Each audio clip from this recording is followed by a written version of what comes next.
making sex. Where the fuck is this?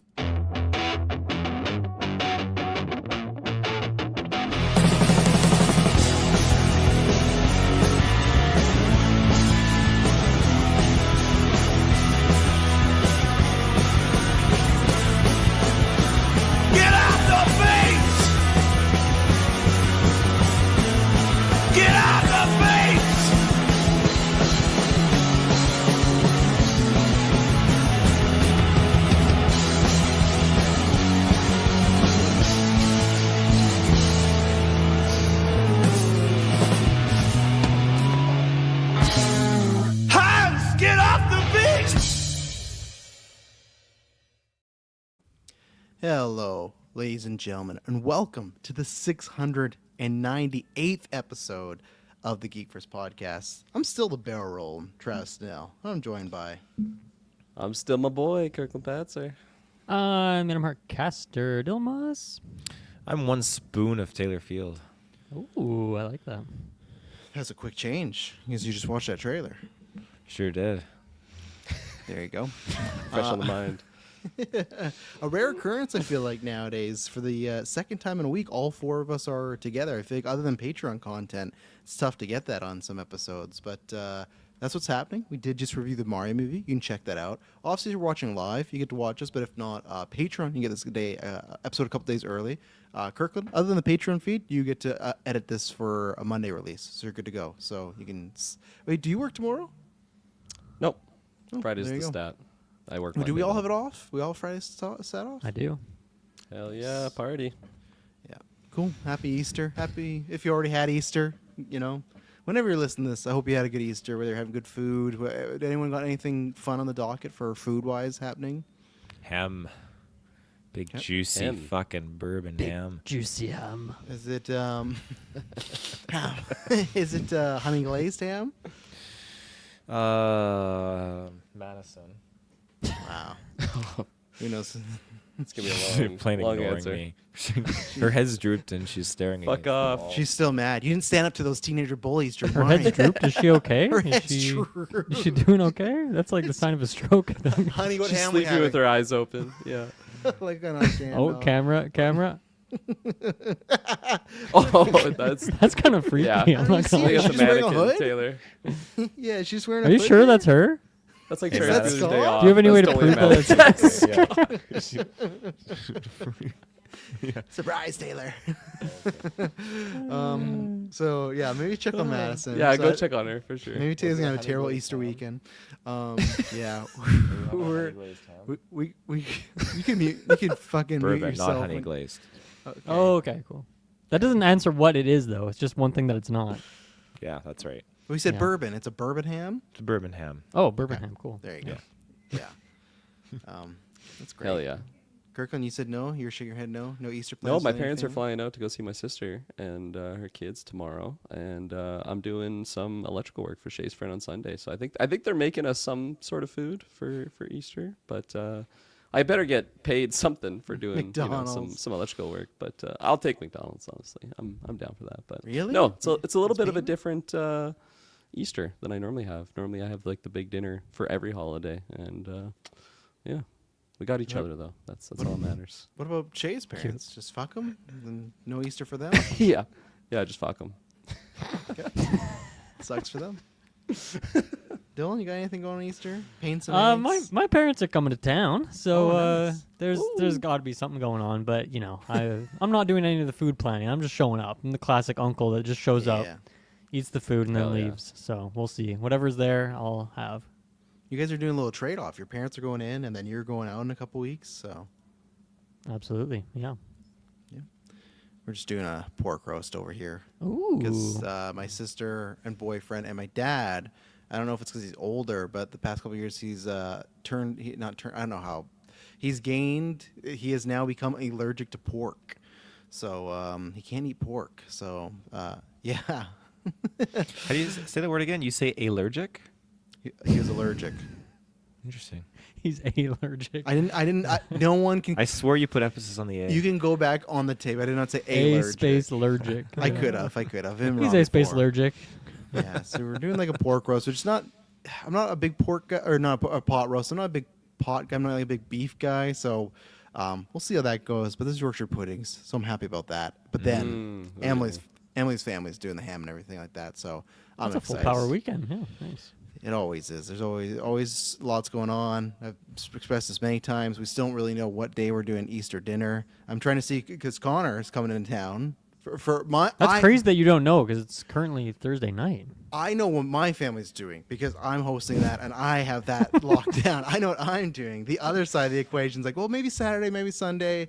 And I just messaged Connor today. I'm like, it's not looking good because I was going to try to link up with him because he's coming in tonight and then he's leaving Sunday. So he's just in a little bit to see his family. And I was like, oh, yeah, I'll link up. I was like, I don't even know where I am. So I would like to see him. Yikes. But, if not, that's not going to happen. But, yeah, we are back here for a newscast. Just some fun topics today. We talked about on the review. There's not a big head honcho smoking gun. So we're going to do a Star Fox Fancast draft prediction or Fancast draft. Probably the least unprepared ever as far as not people knowing the characters. And we just decided to do this less than 24 hours ago. So I think it's actually going to be a very fun, wild one. We have lots of characters that will go down. We got draft updates for everything for 2026 so far. The movie, the video game, the superhero, the Marvel one. So that's good to go. Some news catch up because we actually haven't done that too much. People pitched that in the town hall saying, hey, we want times where if people miss news to catch up on them. We haven't had us four together that much. So finally tonight, because I don't even know them, I'm going to peg them down. Or at least peg Kirkland down.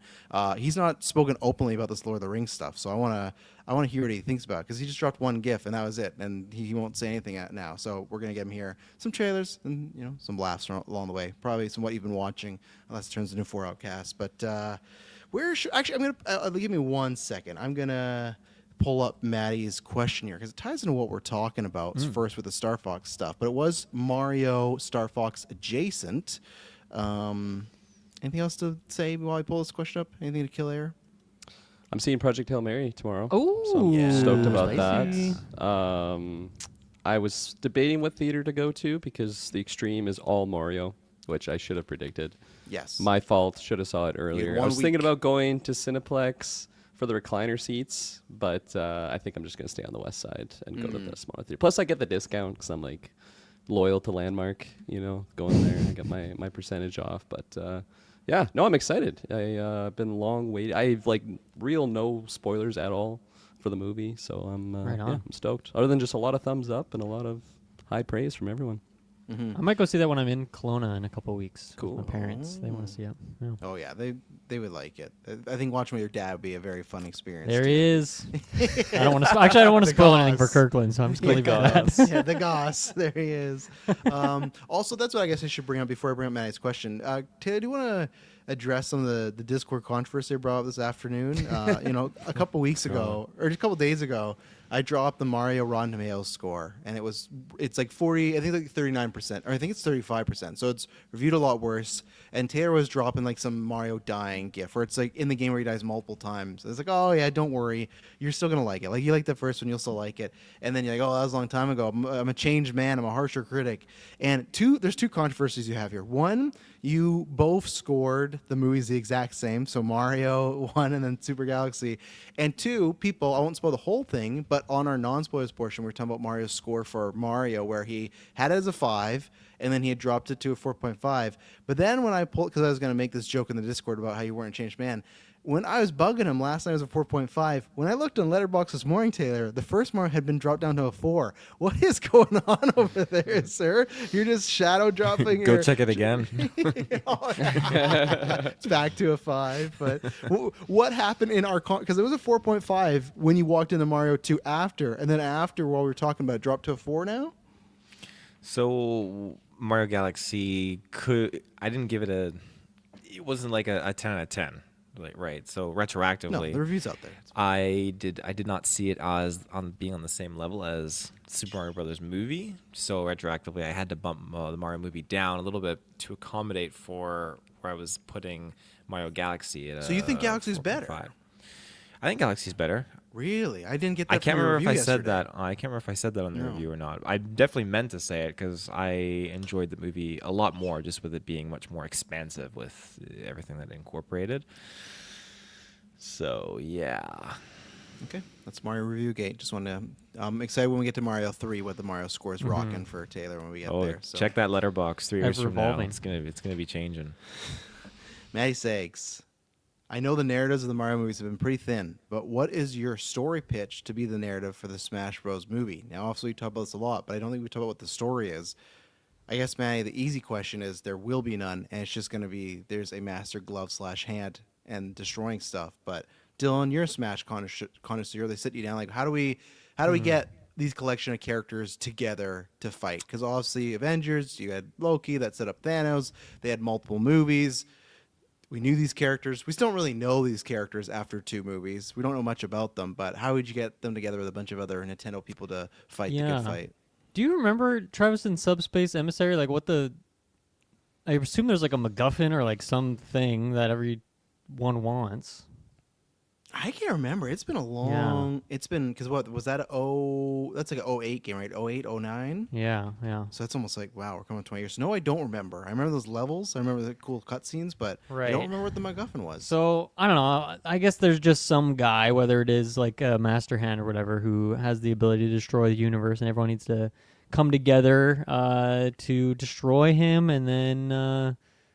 On the way there, a lot of characters cross paths. There's probably some like Infinity Stone equivalent thing that exists in this world that all these characters are trying to get their hands on, and they think they know what best to do with it.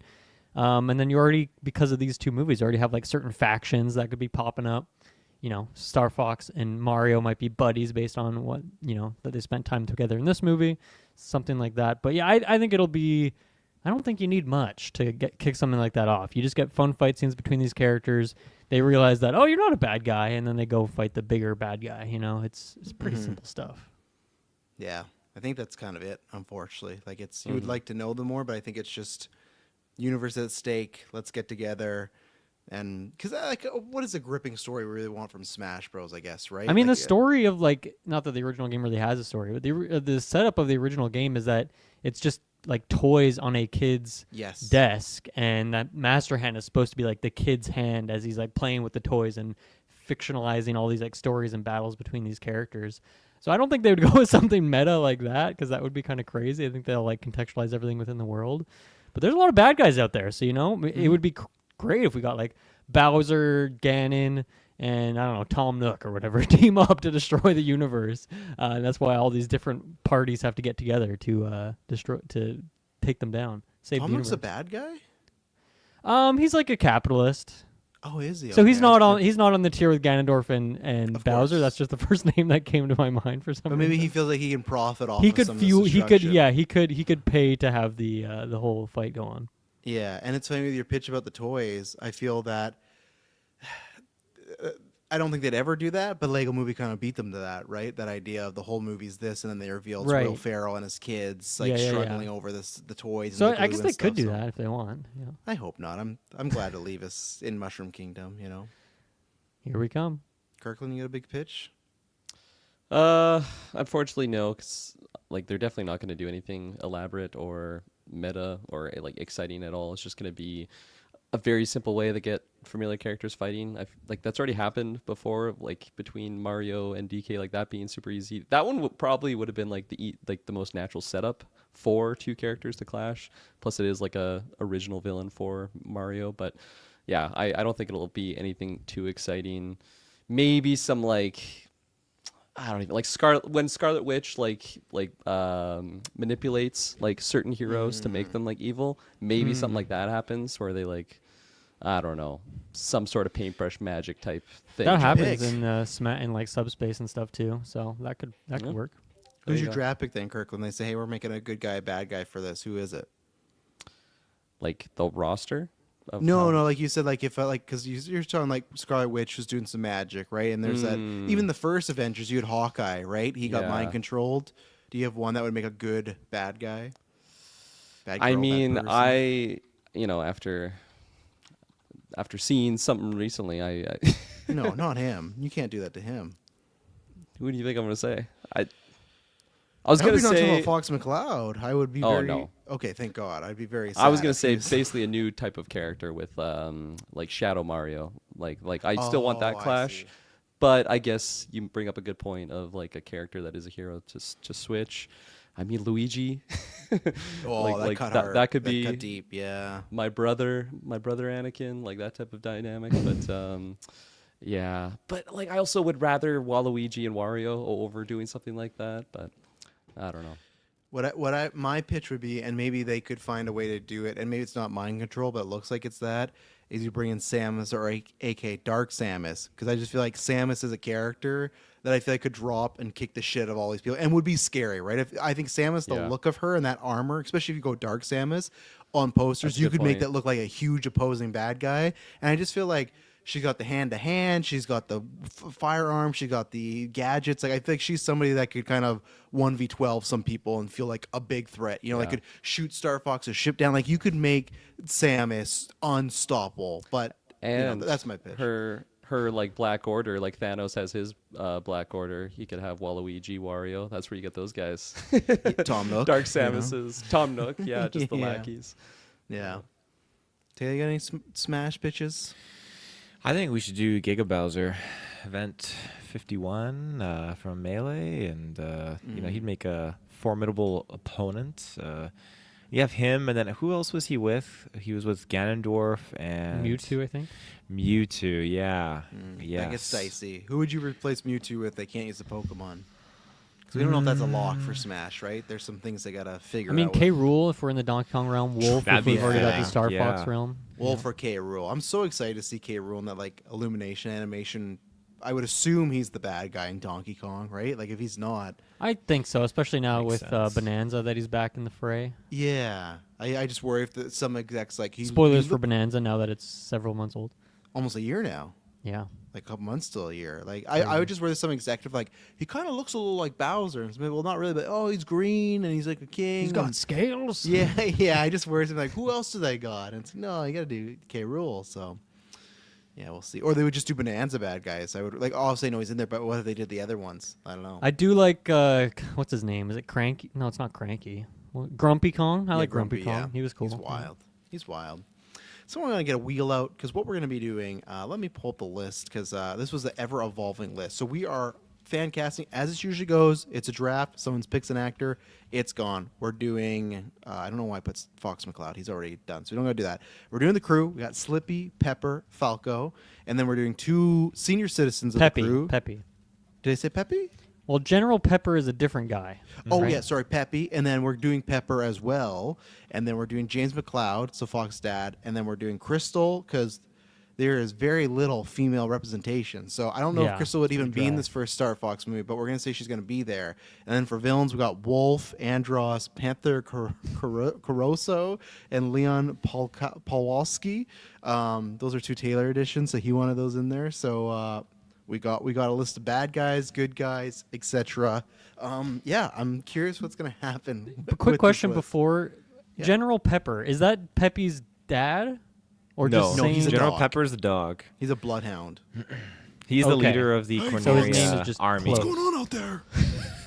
And is he a good guy? Man. He's Yeah. a good guy. Okay, Yeah. okay. Yeah, he's just very. He would be not the same equivalent, but like they're Nick Fury in a way. He's giving out missions. He's the controller, commander, that type of vein of character. So Got it. Got Yeah. it. I love it. Are we ready? we're ready. Let's do this. Spin that wheel. Spin that wheel. Oh, looks like Fuck yeah, Travis. come Looks on, like please. I want it. Oh, Big big red. red. I'm a badass. I'm ballsy. I take no shit from anyone. Thank God. Because there's one I'm not confident on, and I wanted to go first. So, perfect. All right. Number 2. Hmm, spinning his own wheel. Make me Nice. last. It's not a snake draft here, Taylor. It's a Pokeball. I get the 2 picks, right? If I'm No, last? that's in No. the other drafts. No, that's Aw. not We how it could works. probably do a snake shit. draft here, right? No. Why should Taylor have to go last every time? That's crazy. Because he changed his score on the Mario thing. I don't really care. It's fine. I got the pick here. So, oh, he didn't get the wheel spin. Well, okay. No so, applause. No applause for the loser if he gets So 2 picks. much like, because I've heard these characters a little bit, I saw that they have a lot of lines in Assault. So I wonder if that's why Taylor was really wanting Panther and Leon in there. You all right, Taylor? Oh, Madison. I didn't know there was a door there. Scott, you owe me money, motherfucker. I didn't know there was a door there either. What the fuck? It's like Backrooms, that trailer. What's going on? That's where Scott makes his music. Hey, when I hit. Oh man, we gotta do a patron cast. So with I'm Dylan. I did the same thing as Dylan as with Panther and Leon. I had to go and hear some voices and everything like that. Right? Good So voices, man. Good voices. So that's why I'm going with Panther Caruso. I think I'm saying his name right. There's only one fucking person that could do this. No. And You bastard. No. yeah, I'm ballsy. I take no shit from nobody. I'm taking Coleman Domingo. Shit, Fox. We meet again. I had him as a Shit. Falco contender, so that's I did interesting. too Man, at first. he could be until, anything. Until I heard Panther. I had him as Falco, but then I turned him to Panther. Because if you bring that up, I'll bring that up while other people are drafting. I was like, oh my God. It's like, shit, Fox, look at that. Like, My wing, Crystal. yeah. Oh my god. That Dude, actually is so much fun. Yeah. The Dude, yeah. lovely Crystal. Words That's Coleman do you Domingo. no justice. I am Panther Caruso. Here's to us. That's You want to Coleman ride Domingo. on my wing, Crystal? Oh, whoa, hey, Such a Lee's good wife. voice. Allow me to Do you think introduce there's- myself. I am Panther, and all who see Do you think my there's rose meet death. modification on that voice, or is that just the voice actor just absolutely crushing it? I I'm think gonna- he's just hitting it. I'm telling myself that he's crushing it. Yeah. Yeah. So Coleman could easily. That's Coleman Domingo resurrected or from the past. So that's my pick. For, Nice. All right. Panther. Good pick. Thank you. That was definitely one I had, but I did have one in my back pocket for my my second if I was gonna get him. I'm going Jaimin Hunsu. Is that how you say his name? Cool. Oh, yeah. Good pick. Good pick. Yeah. Yeah. Great voice. Very That's a good one. iconic. One that you hear his voice, you can see the character, and yeah. No, I'm down. Let's do it. I like it. That's good. I also didn't really do a lot of research in like hearing these voices, so I'm judging it based off Just looks, vibes. and I have no experience with these games or anything, so Can't it's judge a gonna book by its cover, Kirkland. be fun. No, I I can definitely give a voice to it, so it'll be fun as we. I did give Taylor or Kirkland a few like stereotypical like describing words Yeah. to help, but Taylor did not for Leon and Panther. I'll just throw that out there. Yeah. All right. For Panther Caruso, I've got an actor who I'm pretty sure we've talked about this before, and I'm pretty sure he's retired, but he's coming back for one last ride. And that is the actor who plays Dokes from Dexter. Oh fuck! Yeah. No, I think he's back to acting now. I think Okay, he's coming back to play Panther in the That'd be Star Fox sick. movie. Oh, That's that'd be. awesome. What's great his to name hear. again? James King. Badass James name. King. Yeah. Yeah. That's my Panther. Yeah. Fuck. Star Fox surprise, motherfucker. Like all that stuff. Oh yeah, I would. He'd be great. Yeah. That's a good pick. All right, Taylor. We've had 3 really good ones so far. You gotta hit the Mount He's Rushmore. just dropping f bombs, fucking jokes. No, like Panther's just got that amazing voice. I just gotta listen to it again. You want to ride on my wing, Crystal? He's so good. He's so good. You want to ride on my wing? What's What that the in a hell? game? How is that in a child's game? game, Come yeah. on. He's like late night radio host. He's got such a silky voice. Yeah, he's trying to come to me more. Star Fox's wife. Yeah. God damn it. That voice, I think none other than Henry Cavill's Witcher voice, and you can even slide a Oh, Okay. fuck, in there too. okay. That works. That I works. see it. I see it. I think you were smart to say Witcher voice specifically. That Specifically makes it happen. that, yeah. Okay, I'm aboard. Those are some good options right there. All right, Kirkland, where are we going next? Okay. Where to go next? I'm gonna go James McLeod. That's Fox McCloud's father, Nice. right? Ooh, good Yeah. Sometimes Fox McCloud Senior, it's iffy the details. It sounds like he's had a name change a couple times. So There you go. I'm going with a guy who I really enjoy in films. I like his voice. I'm going Chris Pine as my Oh. James McLeod. Okay. Yeah, I don't know. I feel like he has a fatherly ambiance to his voice, and bouncing it off with Glenn Powell, it could be fun. What are you looking up, Mr. just the Giggles age over here? different. Why does it matter? Why does it matter? They're I guess voice it actors. doesn't. He's 40. He's 45. Glenn Powell's 37, so it's okay. Oh, okay, there you go. It's all good. That's passable. You That's can passable. definitely father a child. I'll at go that with point. I'll go with an older actor. I gotta steal this one from Taylor because he might just take it. I can't really describe why I like this one, but it just fits for me. And I'm going Liam Neeson for James McLeod. Nice. Interesting. I want him to have the Irish accent too, unlike Fox, who just has an American accent. I want them to have different accents for some reason. That's part of the package deal here. Yeah, Good no, pick. that's a good one. I had him as one of the contenders. Neeson, you could hear him over those comms. You know, it'd be fantastic. So Mm-hmm. Is it my go? that's your go, sir. Oh shit.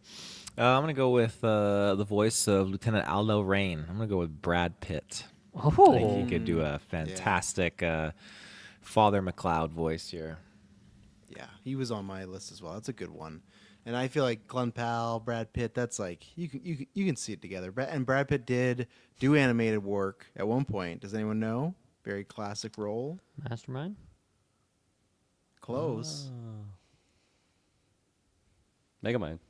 Yeah, that's what it is. Oh. Yeah. That's I thought I got the name right. And I'm I like, thought oh. you. I thought you I got thought it that was right, and then I'm like, animated. wait, he was in there. Yeah. Metro Man. I was not on is that great. retro, so I don't remember what's it called.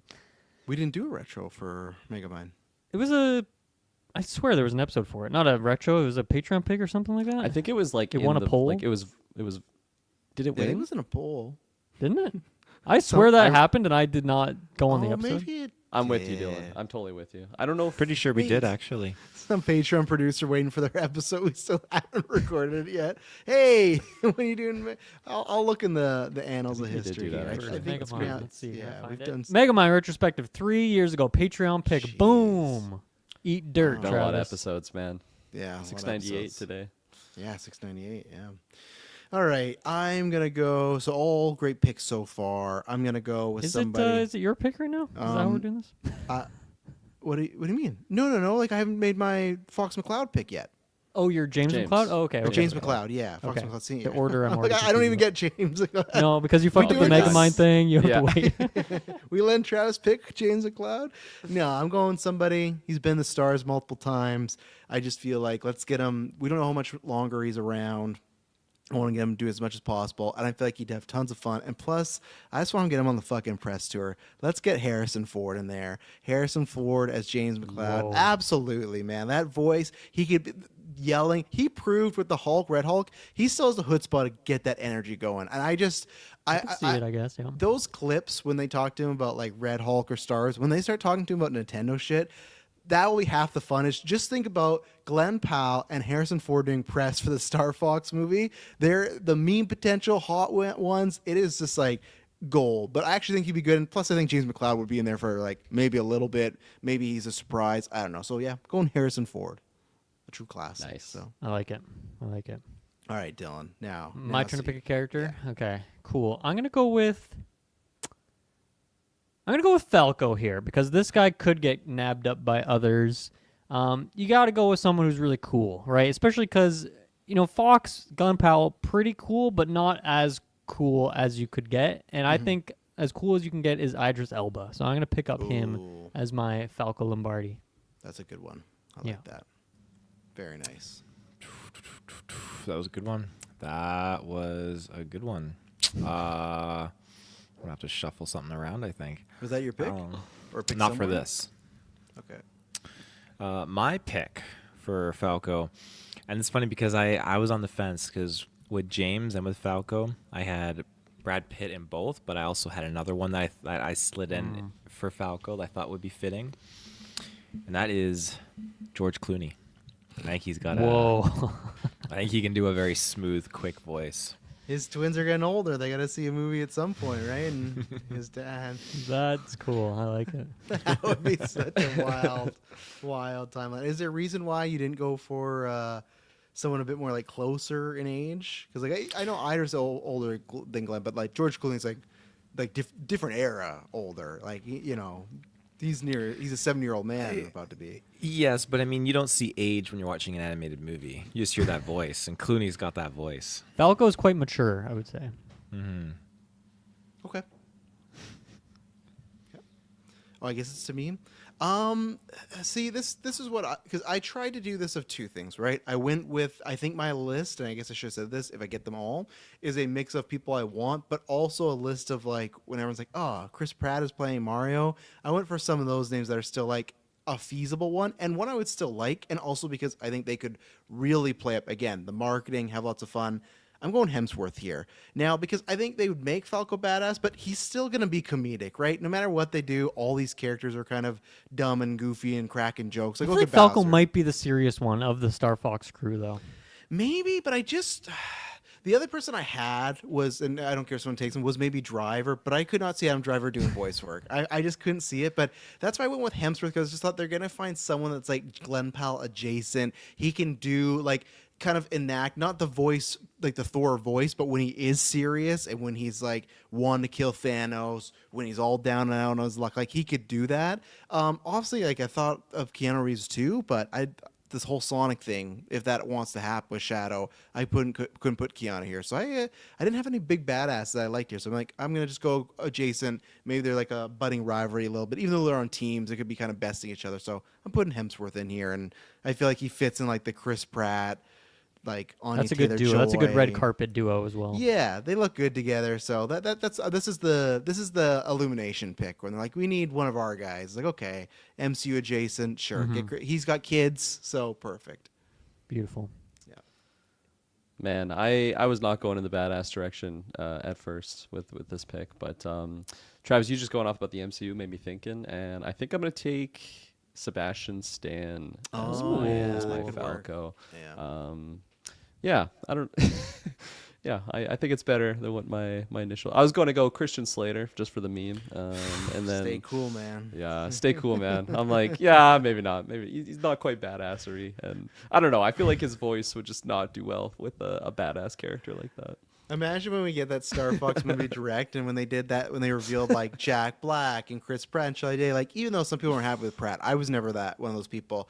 All of them were like, oh, these are big stars. This makes sense. Very current. Everybody. Imagine they do that with that, and it's all current young stars, and like Christian Slater as Falcon. You're like, On the poster. Yeah. you're like, what's going on here? Slater. Does forget. someone own a favor? But there you Made a go. favor. Sebastian Stan. Sebastian Stan. Two-Face. Yeah, absolutely. Yeah, it's Taylor's pick now, right? Over to Taylor Field. One spoon. Over of to- Taylor Field. Give you the Yours double, so truly. think about it. Give me the double. That means I get a double. Let's go. Let's just do it. Let's do Crystal.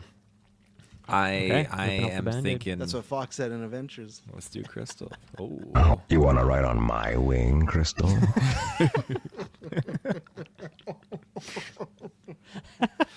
And I don't even think she speaks English either. It's just like, what? The clips I heard, she had like a British accent or something. which is exactly Oh, why wow. I'm going with Okay. Kate Beckinsale. I just picture okay, if you go to like that voice of her from Underworld, it's like that's her Glenn fucking Powell and voice. Beckinsale. Get That's get that's outta her here. voice. Get out of here. You know want what to I'm ride talking on about. my wing, Crystal? That's not Kate Beckinsale. Why are you playing that clip? No, I didn't click that. I didn't click that. No, that's me. That's me. I was getting excited. That was Taylor thinking about Kate. Oh. No, absolutely. She would Definitely crush don't it. get rid of that clip. That's a No, that's a keep That's that. a deep Where'd you cut find clip. that? yeah, it's on YouTube, right? It's on YouTube. I found this one too. Oh, Oh, you can't even. Did you guys hear it? I couldn't I even heard hear it. it. Do it again. Okay, good. Play it again. oh. It's kind of like a growl and an ow at the same time. He's so fucking horny, man. That he is just DTF. I- Oh, yeah, man. imagine Coleman Dokes Domingo, doing that. too. Like, come on. Or Dokes. Yeah, oh yeah. yeah, 100%. James Ken would kill it. Okay, Kate Beckinsale as your Hell yeah. your crystal. Oh, that's oh, I guess it goes me because That's already you, Yeah, Sam. Travis.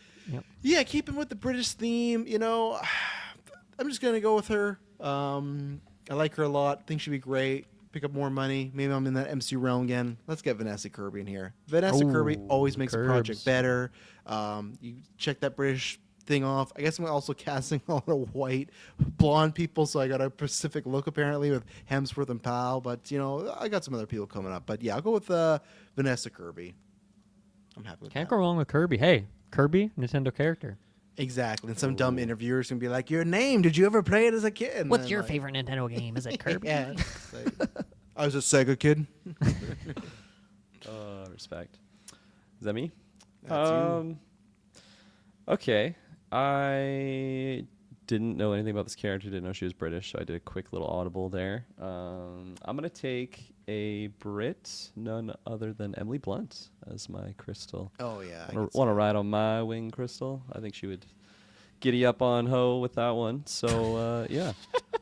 Giddy on. I got the script and I just Giddy on honed. I just came off of Oppenheimer and I thought, fuck, I gotta do Star Fox, you know? Yeah. Hell yeah. Yeah, same thing. She's got kids. She'd do it. And then I guarantee you they would like maybe get Krasinski in there too somewhere. You know, he could easily be a voice in one of these things. So For sure. All right, mine. I kept it in the realm of the MCU here. I think she's French. I could be wrong about the exact accent going on here. I'm going with Palm Clementif. I feel like she's got the silly. She's got a good voice for Crystal, but she's got the silly. She's got the serious. And I think she could fit right in the Illumination world. Hell So yeah. I'm gonna go with her. I think she's great. Good pick. that's a Canadian. good one. Yeah. Really? Yeah, Montreal. Cross Really? along. How do you just know that? I just know random facts about things.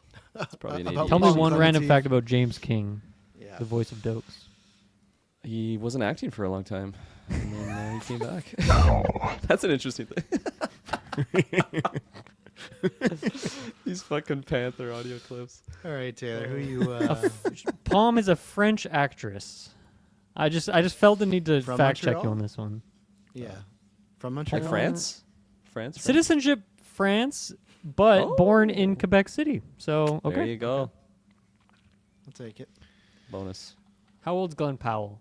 Anyone know? 37. 37? Yeah.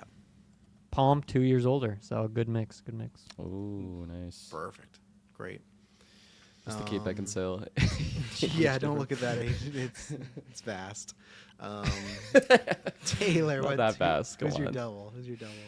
Oh man, it's tricky because I feel like there's two. Oh, there's two here. God damn. I think that guy's safe, but I think if I had to go with, should I go with Wolf or should I go with Leon? Go with Wolf. I don't think anyone's gonna have my Leon pick. Leon, the You lizard might guy, have my the Leon gecko? pick. Leon Powalski, the gecko guy. Okay, we'll go with Wolf. My Wolf O'Donnell pick was Idris Elba because I thought he could have done a pretty good Heimdall-like voice for him. But my other voice pick is Jack Nicholson. I think he's got that raspy voice. You know, Fox, I've never liked you. Legit. Okay, here we In go. his prime, That'd be that would be good. Yeah. He's been also retired. He ain't coming out for the Star Fox movie, but I would. Can you hear him talking here? No, I know the fucking Whispers. audio though, because this is when he's talking about The Shining. Could and you hear everything it? like No. that. No. As I said, you asked me if I could hear it. I said no, but I know I the didn't audio. hear the no. Oh. Then why are you asking us questions? I think we all know what Jack Nicholson sounds like, though. I don't know if that's when you need to like audio clip. We He's got an iconic voice. Yeah. Taylor's Here you still go, here you searching. go, Stick him in a time machine. I think it's a good great All pick. practice and say, yes, I'm going to be an actor. It doesn't do That's it Wolf. that way. I probably that's his really voice. started That's what he thinking sounds about doing it. I don't think it's Wolf. I actually I like the Jack pick being in the movie, but I don't think it's Wolf. Wolf He'd actually is be a like- good Panther Caruso, I think. Yeah, like Wolf's. Ow. Wolf is deeper. Like showtime's deeper. playtime's over. You know. He's so- wolves deep in him. Okay, so that's me. I'm gonna go. deep. I don't think Kirkland and Dylan will appreciate this, but I think Taylor will know where I'm coming from. I'm gonna pick Anthony Starr. Boys is gonna be over. He's gonna need something. That Homelander base when he gets mad. Hell yeah. And again, another blonde white guy. I think this is going to change up at some point as I'm just seeing this list. I just got this very specific vibe. But no, I'm ready for it. Anthony Starr is kind of a crazy. I'm really worried about him after The Boys. I worried he's going to get typecast because this, like Homelander, I know The Boys is a show, but he's been in that and he's every season there's a meme and everyone's talking about like, oh, if one thing from that show should get nominated for an Emmy, it's him. but he's like in nothing else. He's been no movies, no other TV. Like he's like to me, No, it he felt was like, in that. What was that movie where he was I'm not married? counting and- Violet. Cobweb. Yeah, he did Yeah, indie yeah. horror. That's great. But I mean, like, he's not been in any of these franchises. I love that people at fan expos keep asking him to play Albert Wesker, and he's like, I have no idea who this is, but people keep saying I should play him. So if they give me a call, unfortunately, Zach Cregger's script is not going to be that. Yeah, Anthony Starr I think would be a great Wolf because he also has that arrogance to him, and Wolf has that a little bit. But plus, when he makes the good guy turn, Anthony Starr can also do that as well. So that's who I'm going with. Anthony Starr of The Boys fame. Good one. Boys review starting next week. Final season. Wow, that was all just to do an ad for our Yep. review. It was a of The big Boys. plug. Yeah. Casting Travis as Leon. Listen to Geek First, Patreon. Speaking of final seasons, I'm bringing a guy that's been a villain in the past. I'm going. Why are you shaking your head? I'm going with a European man. I'm going none other than Mads Mikkelsen here. No, no, you That's jerk! Oh, I was so ready to pounce on that one. Draft order. Victor Oh. this time around. Damn it! He swiped you. Ow. No. That is an ow indeed. Ow. That's how I feel for sure. That's a good one. Mads is always a good one to throw in there. You guys are thinking right, both. of you. I would love that. That would also be a dream if they cast him as Wolf. So terrifying. Thankfully, I did have a backup for this one. Another guy who's played some villainous characters before. I don't know if he's quite got the gravitas to it, but he does have the villainy, and that is Christoph Waltz, who I yeah. keep putting on these draft lists because I keep, where the heck is he been? I don't know where he's been, but I want him back in the limelight, and put him as Wolf. I think he would crush it. Ow. Hell yeah. He was in a Dracula movie this year. He's in the Van Helsing Defoe role, so you got that going on. I mean, if you're on Nosferatu, I don't care. that's fun. That's true. So what? It goes Dylan to your pick now. Who you're going with? Back to me. Okay, Yeah. Jeez, who's gonna steal from me now? Now I'm thrown off by. Gotta I'm gonna go worry. with Andros because I feel like this one could get stolen. Andros running forgets there's a big head in the sky. That's about it. 'Cause sometimes he's like a monkey. Sometimes he's like a yeah. robot, right? He's like Well, different. He was a monkey. I think he used to work for Peppy, I believe, or Pepper. He's a science guy. One of the And then Peps. I think that was just a brain, and so yeah, his Okay. robot face is like that apparition. Well, I'm gonna go with someone who has a good, intense voice. British as well. Benedict Cumberbatch as Andros. That's good. That's a good one. Is that who you had, Taylor? No, Oh, you're just mad about it. no. Okay, you said okay.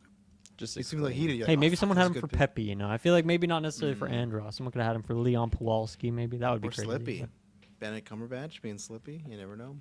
Mhm. Kirkland, that's you.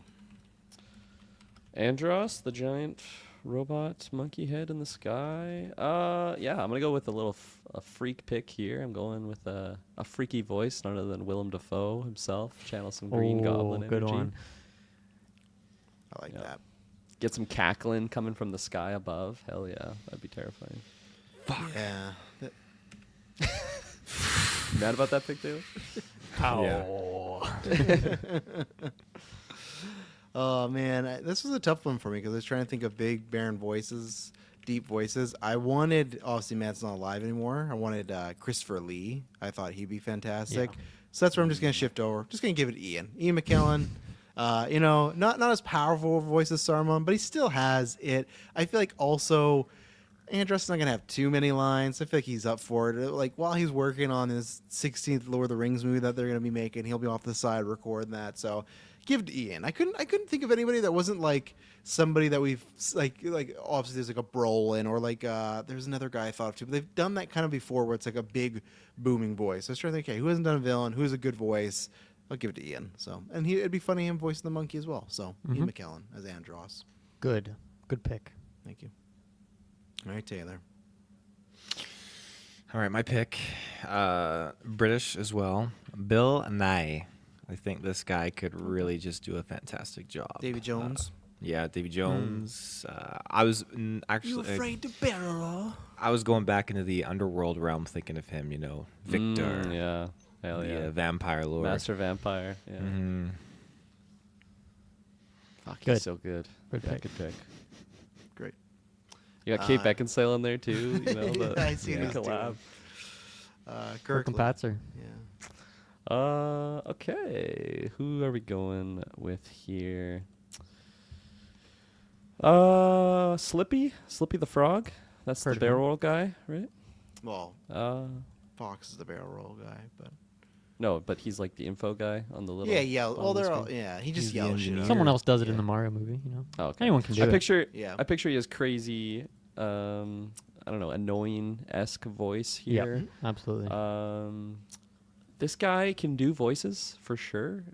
He's a comedian actor, but known to do a very signature voice on a big Star Wars flick. I'm going Bill Hader here as my Slippy. Yeah. I feel like he can channel some goofiness in his voice. He's got the nasally voice that could Yeah. achieve that for sure. Absolutely, and I think he'll go for it, 110%. Yeah.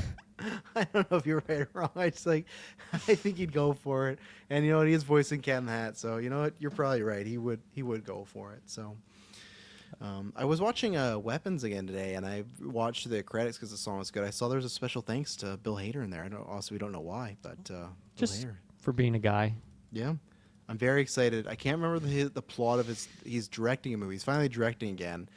I can't remember the plot exactly, but Linda Cardellini plays his ex-wife, and it's something like her new boyfriend. He like thinks he's like a psychopath or like there's something messed up with it. But I'm excited to see Hader behind the camera again soon. So I think we need to do that in our movies just at the end. Special thanks to Mads Mikkelsen, and no one will know why. Yeah, we Sexy should, Hannibal. yeah. Some people just think, oh, Mads a part of this production here. Get all the laurels at all the festivals. Yeah. Oh, how's Mads? Oh, he's great. He's a good guy. He really gives a lot of help. All right, I'm gonna go. To me, this is a obvious one. This fits right in with like the Illumination. This is one of those Illumination type castings. It's my turn, I think, right? Fuck you. Yeah, Fuck Yep. you, Taylor says. Yeah, to me, it's one of those. Taylor, why are you worried? because I feel like you're gonna say my character, my There guy could be here. millions of them. I feel like with Fox or with Wolf and Mads Mikkelsen, it's like, okay, that makes sense, evil, but like anybody could be Slippy. You worried about this? I'm very worried. Okay, well, I'm just gonna throw it down. Michael Cera. I think that. Oh, Yeah, I think he would destroy the role of Slippy. I think that's one of those Illumination casts you'd seem like, yeah, that makes complete sense.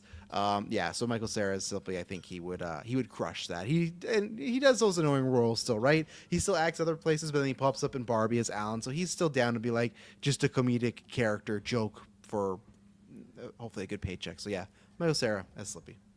I have a hard time remembering him in anything else outside of This Is the End, where he's at the party. He's just super rowdy and just blows like the cocaine He's everywhere. great. Yeah. That's the role you think of. It's still super bad for me. That's still what I go. super with. bad for sure. Yeah. Oh yeah. Yeah. Super bad. Yeah. Sarah V commercial for me as of late. Interesting. Taylor? Oh, okay. So for Slippy, I think there's one pick just came to mind here, and it's Mr. Wallace Shawn. He's the inconceivable from Princess Bride. I think that voice, he's Yeah. done all the like Toy Story, Incredibles. That voice, I think that just lines right Oh, in great for pick. for Slippy. Dylan, can you just fact check she's alive? He's live. He's 82 make years sure. young. Nice. 82 I years checked that young. first when I was Perfect. looking at him. I like that. That's good. No, that Special would thanks make a to lot of him. sense. Yes, we'll thank him in the next project. Yeah. Okay, so is that me back to back? 2 picks? No, I haven't picked my Slippy yet. All right. And then after. But that's funny, Taylor. I could not pick that voice, but when I heard Slippy, I was thinking of that guy's voice. I just couldn't remember what he was from or what his name was. That's funny. That's a really good pick. But Travis, you almost stole mine for this because I'm going Christopher Mintz-Pass, who plays McLovin Oh, yeah. in Superbad. That was where Oh, my that's a good line pick. went. We're in the So same strike zone. Yeah, there. yeah. No, that would work as well. I could see him yelling and breaking the speakers and stuff. So, yeah, it's a yeah, good one. for sure. Okay. This is a tough one. Let's go with. Yeah, let's do that. Let's go with Leon Powalski. Yes. Listen to him. Now, he does, like, I feel like he's kind of the Slippy adjacent, right? Like, he's another amphibian or thing, right? But, like, He's the Slippy of the Wolf crew, no doubt. yeah, so the only difference here is, and I think he can still do this, though, and be comedic. He is a bit older than I would like to cast, but he can be comedic, and I just watched a movie. I was talking to Kirkland Day before you guys got on here. I rewatched Saltburn today, and that's remind me of this guy can be very, very comedic, great. I'm going with Richard E. Grant, actually, because if you listen, Leon has a bit of a British accent as well. Which version of Leon did you listen to? I think it was from Assault. I think. It was like a 46-second I think clip. I listened to that too. Yeah, and he's British there, Taylor. So maybe And he his got voice is recast. deeper than I thought it would be as well. Yeah, and that's why. Yeah, here we go. Okay. So yeah, you This got is this Star Fox one. Zero. This is Zero, but Oh, well, yeah, I A didn't mere hear. scratch. Andros wishes to see you eliminated. I didn't hear that one. Foul. No. That's and not then you the one I was got going the off Star of. Fox Assault version here. Okay. Oh wait, it didn't switch over. Hang He on. doesn't switch over. Just play the same clip. He's I trying was to going pretend off to the fool assault us. voice for sure. Yeah, because he's more like, I'm a starfighter pilot, and I'm going to take you down, Fox, like that type of stuff. So that's why I was like, I heard him like, you know what? I can hear Richard E. Grant here. Okay, here we go. I think I'll torment you a bit before I cook you. Oh, that's not the version I heard. Do one more. Definitely what I heard. Yeah. Okay, do one more. I'm surprised you fools have managed to get this far. Okay, go back. Go It's back. so good. Just search that and search his voice. I gotta find the one I found because maybe I found the N64 version then, because I would definitely change my pick. That's crazy. He's had so many different voices. Leon's never been the same since his meth addiction after Andros' defeat. Because See? if his voice before this one in Assault is the British one you're talking Yeah, about. bring it up. So- And so it's just so you can see why I'm thinking, because those voices aren't Richard E. Grant. Those last two, I'm not saying Richard E. Grant could do that, but like, yeah, bring it up because I feel like I want to be justified here. And this is the Yeah, slowest Taylor's this bringing up this is- clip. He thought those other. Okay, here you go. Andros has ordered us to take you down. Yes, You're not that's as Richard E. tough Grant as I right there. thought. Yeah. So I'm going with the OG. Good voice. Yeah, 64. I'm saying my Leon is the 64 version specifically. In the next movie, when he gets the meth addiction, that's when you bring Barry Keoghan in, and he can do that crazy voice there. Barry Keoghan can do that, but I don't, right I now, don't know how Rest as like your a, bones, little knight. as a game creator, like you're casting the voices, you go from that to like Beavis and Butthead to circling back to F-Zero where you have him speaking British again, F-Zero. Oh my god. or not F-Zero. Fuck my life. just zero. Zero. Yeah, it's a choice. So, but Richard E. Grant, that's what I'm going Nice. with. I like it. Cool. Taylor? Yeah, this. Oh, right, think, Taylor. or we got a Kirkland? weird. We got a Our weird orders order kind of got fucked. I'm not gonna lie. Yeah. I don't think anyone's taken mine, so you can go before me. It's fine. I'll take it. I'll take it. If you take mine, though, Uh, I'm gonna flip a table for sure. This one, I did not listen to any voices. I feel like the one I picked ended up kind of sliding into maybe the more meth addiction Leon version. And I just chose it based off looks. It reminded me of Randall from Monsters Inc. And I'm going Steve Buscemi here as my Leon. Good. I love it. I feel like he can just crush it. And yeah, I love Steve Buscemi. So get him in here. I always try and get my Big Lebowski boys on these drafts. I don't think I had any this time around, but I'm glad that you did it for me. Hell yeah. Just to Throwing cover rocks. you meant like the characters looked similar, right? Or were you talking about the actor? Yeah. Okay. Yeah, the characters, Randall. Come Just on. when you're the way you said that, Tom Leon, you're like, oh, I went for someone that would look similar, and I was like, oh, I boy, want what, someone who looks like a crack.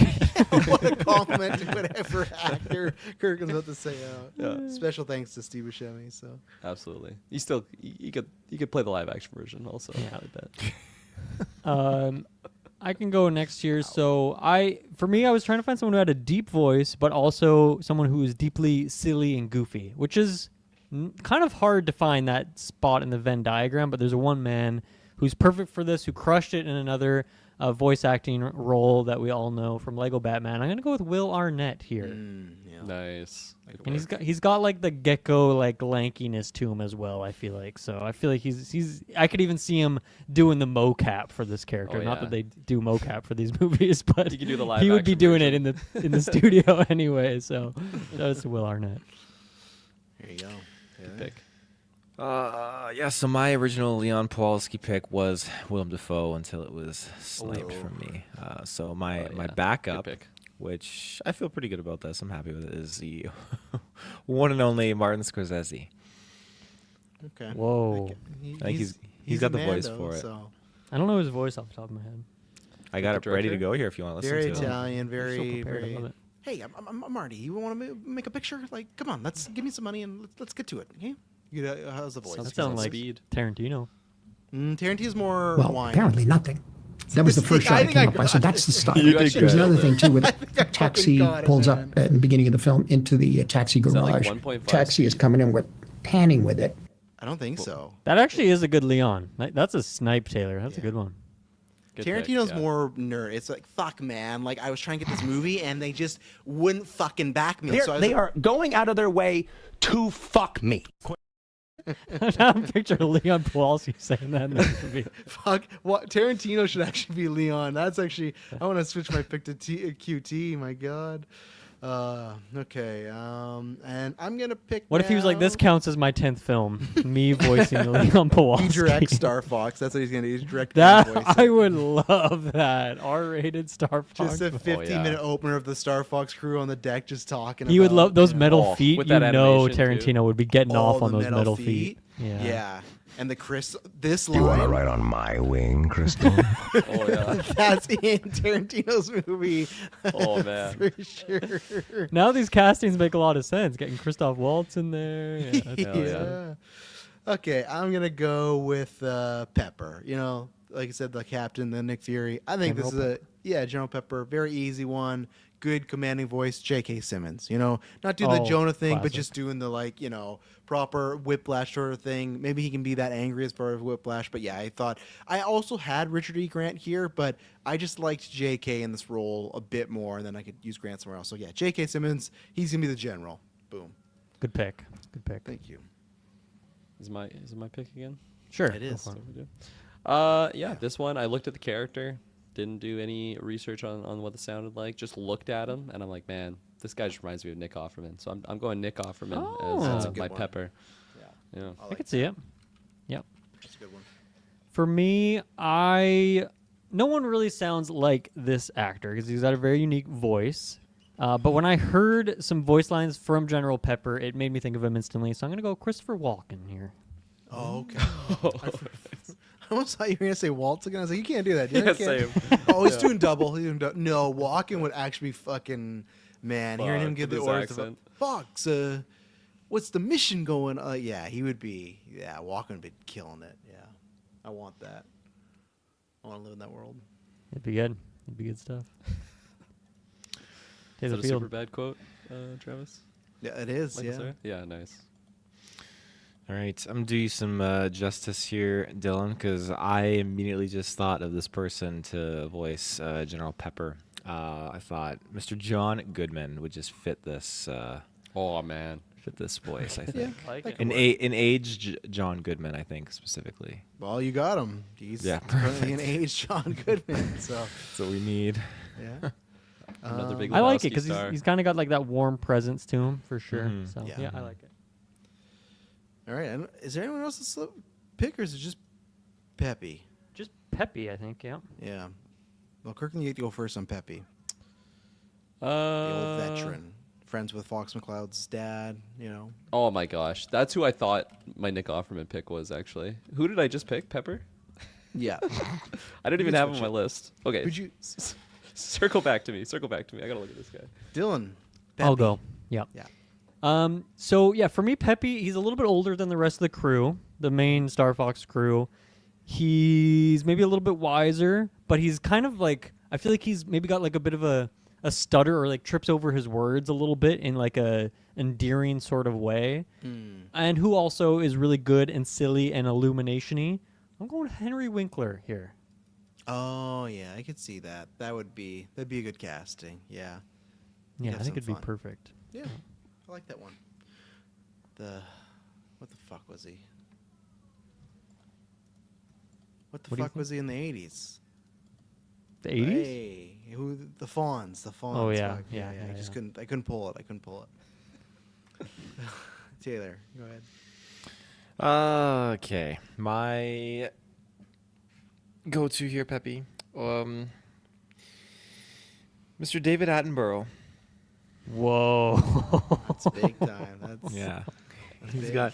I like how you pitch that, Dylan, where you have someone who's like kind of like maybe like misspeaks, like talks really fast, kind of like just, but like I can't remember how you worded it, but you said like someone who can like Just kind trips of, like, over his words a little bit. Exactly, Yeah, that's yeah. exactly it. And David Attenborough is I definitely don't think not David that. Attenborough's ever tripped over a word. No, in his life. he does not. But I like how you explain that for Pepe. But I'm doubling down on my pick here Okay. with the guy that doesn't trip on his words. Even though I would actually prefer I would pick someone who does trip on his words. But I think David Attenborough. If he just got wanted that to trip old- on his words, I'm sure he'd crush that. So He would. Yeah. He would, and everyone would love it. You'd probably want more of it, to be honest. But he has that old voice. He talks very calmly, and I think he's very fitted for it. He could be a good rabbit.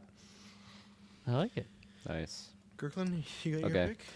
It's funny looking at the two characters. To me, they look very similar. So I understand the confusion on my Yes. part. There's confusion. I am gonna switch Nick Offerman to Pepe here, and I don't know. I just feel like he's more of a Pepe to me than the Pepper. I see it, And with yeah. my Pepper, I'm gonna go with the powerful Rafe Fiennes in that role. Yeah, Okay. Coming off all of the 28 series. absolutely. Yeah. He's gonna be doing the mocap, just like Will Arnett in the Nice. in the recording Just studio. them. Yeah, only those two. Yeah. I just yeah, that's an odd combo, right? Well, actually, it's not though. That's kind of crazy. That's Batman and Alfred from the Lego Batman movie. Ray Fiennes is his Alfred.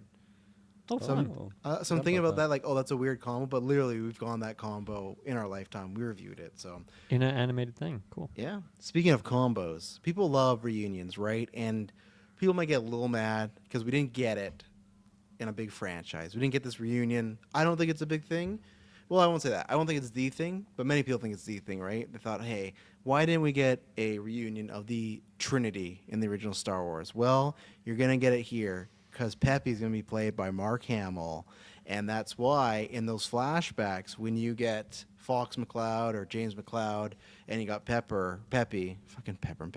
back in the past, you're getting some Mark Hamill and in my movie Harrison Ford scenes together, them chumming it up. I'm sure. Are we going to get like an Illumination- AI Carrie Fisher in there too or something? Or Absolutely, or we'll get Billy Lord, her daughter, like they did for the movie. We'll just have her do the voice. But yeah, they can even, Illumination. They'll make like a Star Wars joke as well too. That's what I'm going with. I'm going with Mark Hamill, especially I'd say specifically his voice from Life of Chuck, because he's got a bit more rasp in that one. So yeah, that's what I would go with. I Even like though it. like Pepe's not completely raspy, but he's still like a rabbit, right? So he's gonna have like a little couple hairballs in there. So so there you go. We've done it. I'm just gonna throw this guy in here too, real quick. Pigma Dengar. He's the last boy on the Wolf Squad. Listen to this guy here. Up and at 'em, big fella! That's Paul Walter Hauser for sure. I was going Jonah Hill, but Paul. Jonah Hill, yeah. But Paul Walter Hauser for me, the guy for, like Mole Men and F4 and all that stuff, like that guy. That Oh, yell, yeah. that sounded exactly like Paul Walter Hauser. I'm surprised right no one grabbed any like Top Gun picks to mix with the Powell here.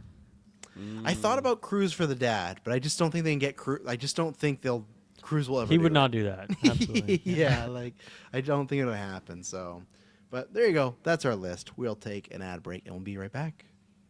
And if you didn't want to listen to that ad break, you could join Patreon and get everything we do. Every episode is on there ad free. You go back to, I think the first year we did like a Nintendo Cinematic Universe where we as a group cast these characters.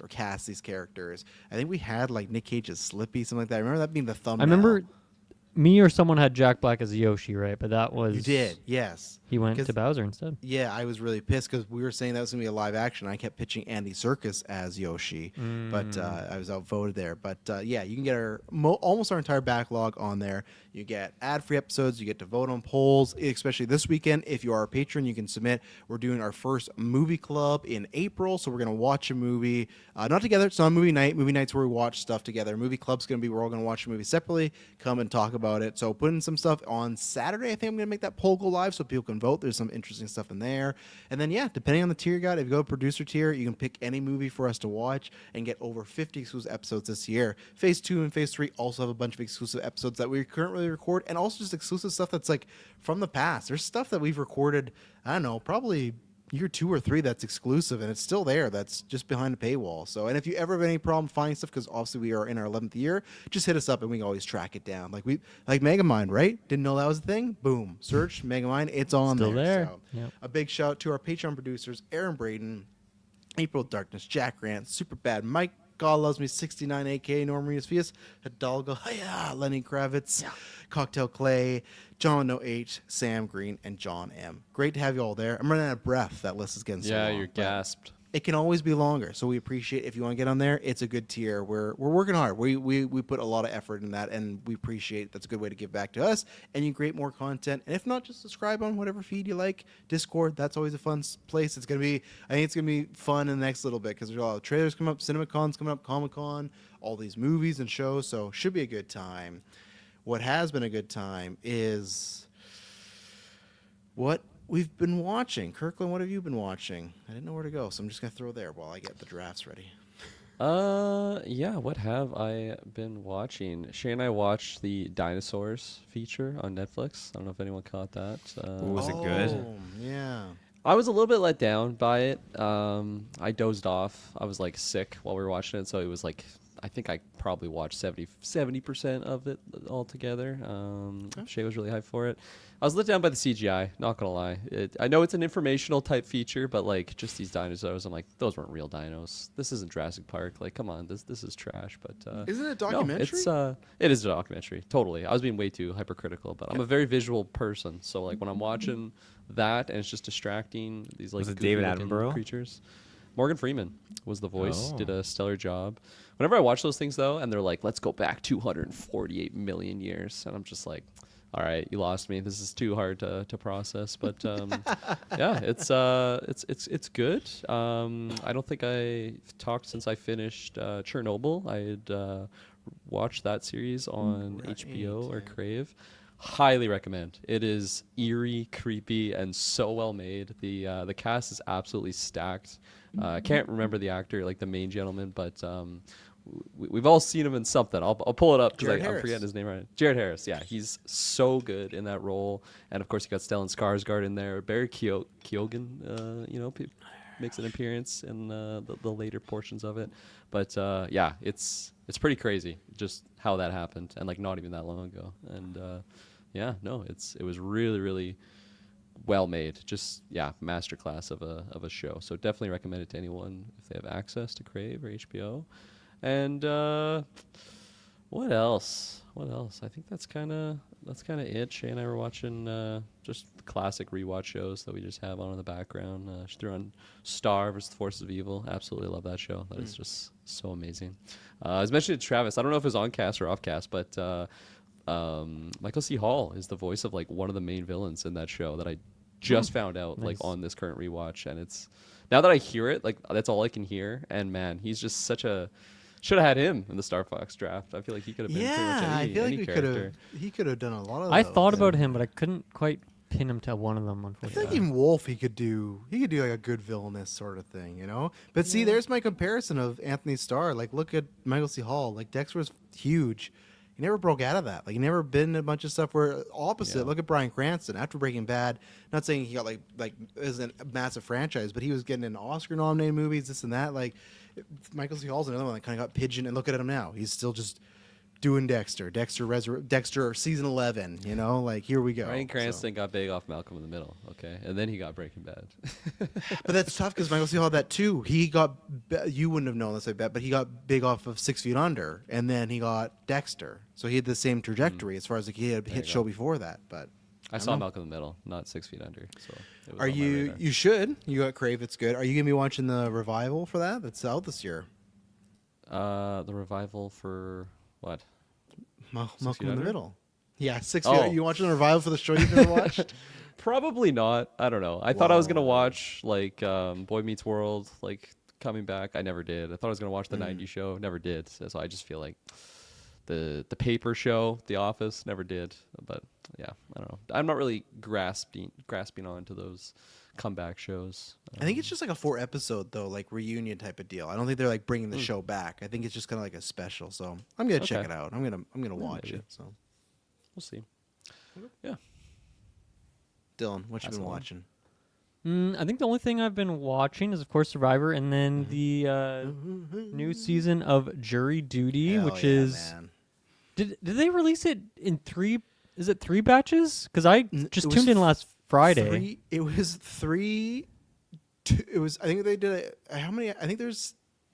1 week they did just 2. That I don't know which it was. 1 week they Okay. just did 2. And me and Emily were really confused because it started to play the preview again. We're like, I thought it was 3, but no. 1 week they said, we're just doing 2 this week. So Okay. yeah, and then I think this is tomorrow's the last 3 episodes. I think that sounds right. Oh, I so can't fucking wait, man. yeah, I pretty much binged through that whole thing in like just last weekend, which I don't really do much these days. I mean, it's like 6 episodes, half an hour each, so it's not like the longest thing or whatever, but it's Set it just up in case people don't know what we're talking about because they might not know what we're talking about. yeah. So Jury Duty was that show that was kind of became a big deal a couple years ago, where the whole show is it's just this giant fabricated situation, almost like a Truman Show situation, where there's this huge jury duty process for this court case or whatever. But it turns out that every single person is an actor except for one guy who they somehow looped into this thing, and then they just gaslight this guy for like 3 weeks or whatever the thing was.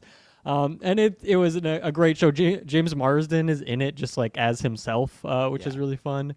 And so this season it's kind of a new setting. It's like this company retreat, and this guy they brought in is like a assistant, I guess, to the CEO or whatever. So they go on this company retreat, and then all sorts of antics occur. And it's pretty much the same concept, but with just a new setting. Because I don't know if they could get away with doing that again. I mean, obviously they got a guy who doesn't know enough about TV to know that like Jury Duty season 1 happened, I suppose, which I feel like they definitely do because I noticed that they have Lisa Gilroy in this season as well. She's like a kind of a low-key actress who's just fucking hilarious. And I don't know, Travis, she's like stuck in my YouTube algorithm now. Every time I go on YouTube, there's always some YouTube short that pops up of Lisa Gilroy.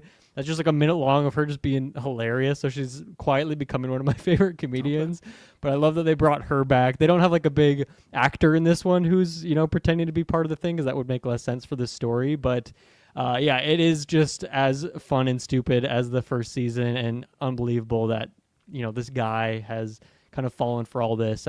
Taylor, are you caught up on that now too? No, we are at episode 3, I think. So don't. Okay, yeah, because I was saying to Travis and to you as well that episode 4 is something else. There's this one fucking sequence that just killed me with this one guy doing a presentation about related to his nuts. I'll just leave it at that. It's so damn good, man. It's just the things that happen in there, and oh man, and I love that this doesn't spoil that thing, but I love the gimmick they have. The guy who's the recovering alcoholic, whenever someone says something about someone's private area, he's like, "Oh, can you not use like that term? Like that brings." Is that the guy that's like hyper progressive, like that guy? Yeah. Like, oh, can you not use the word like?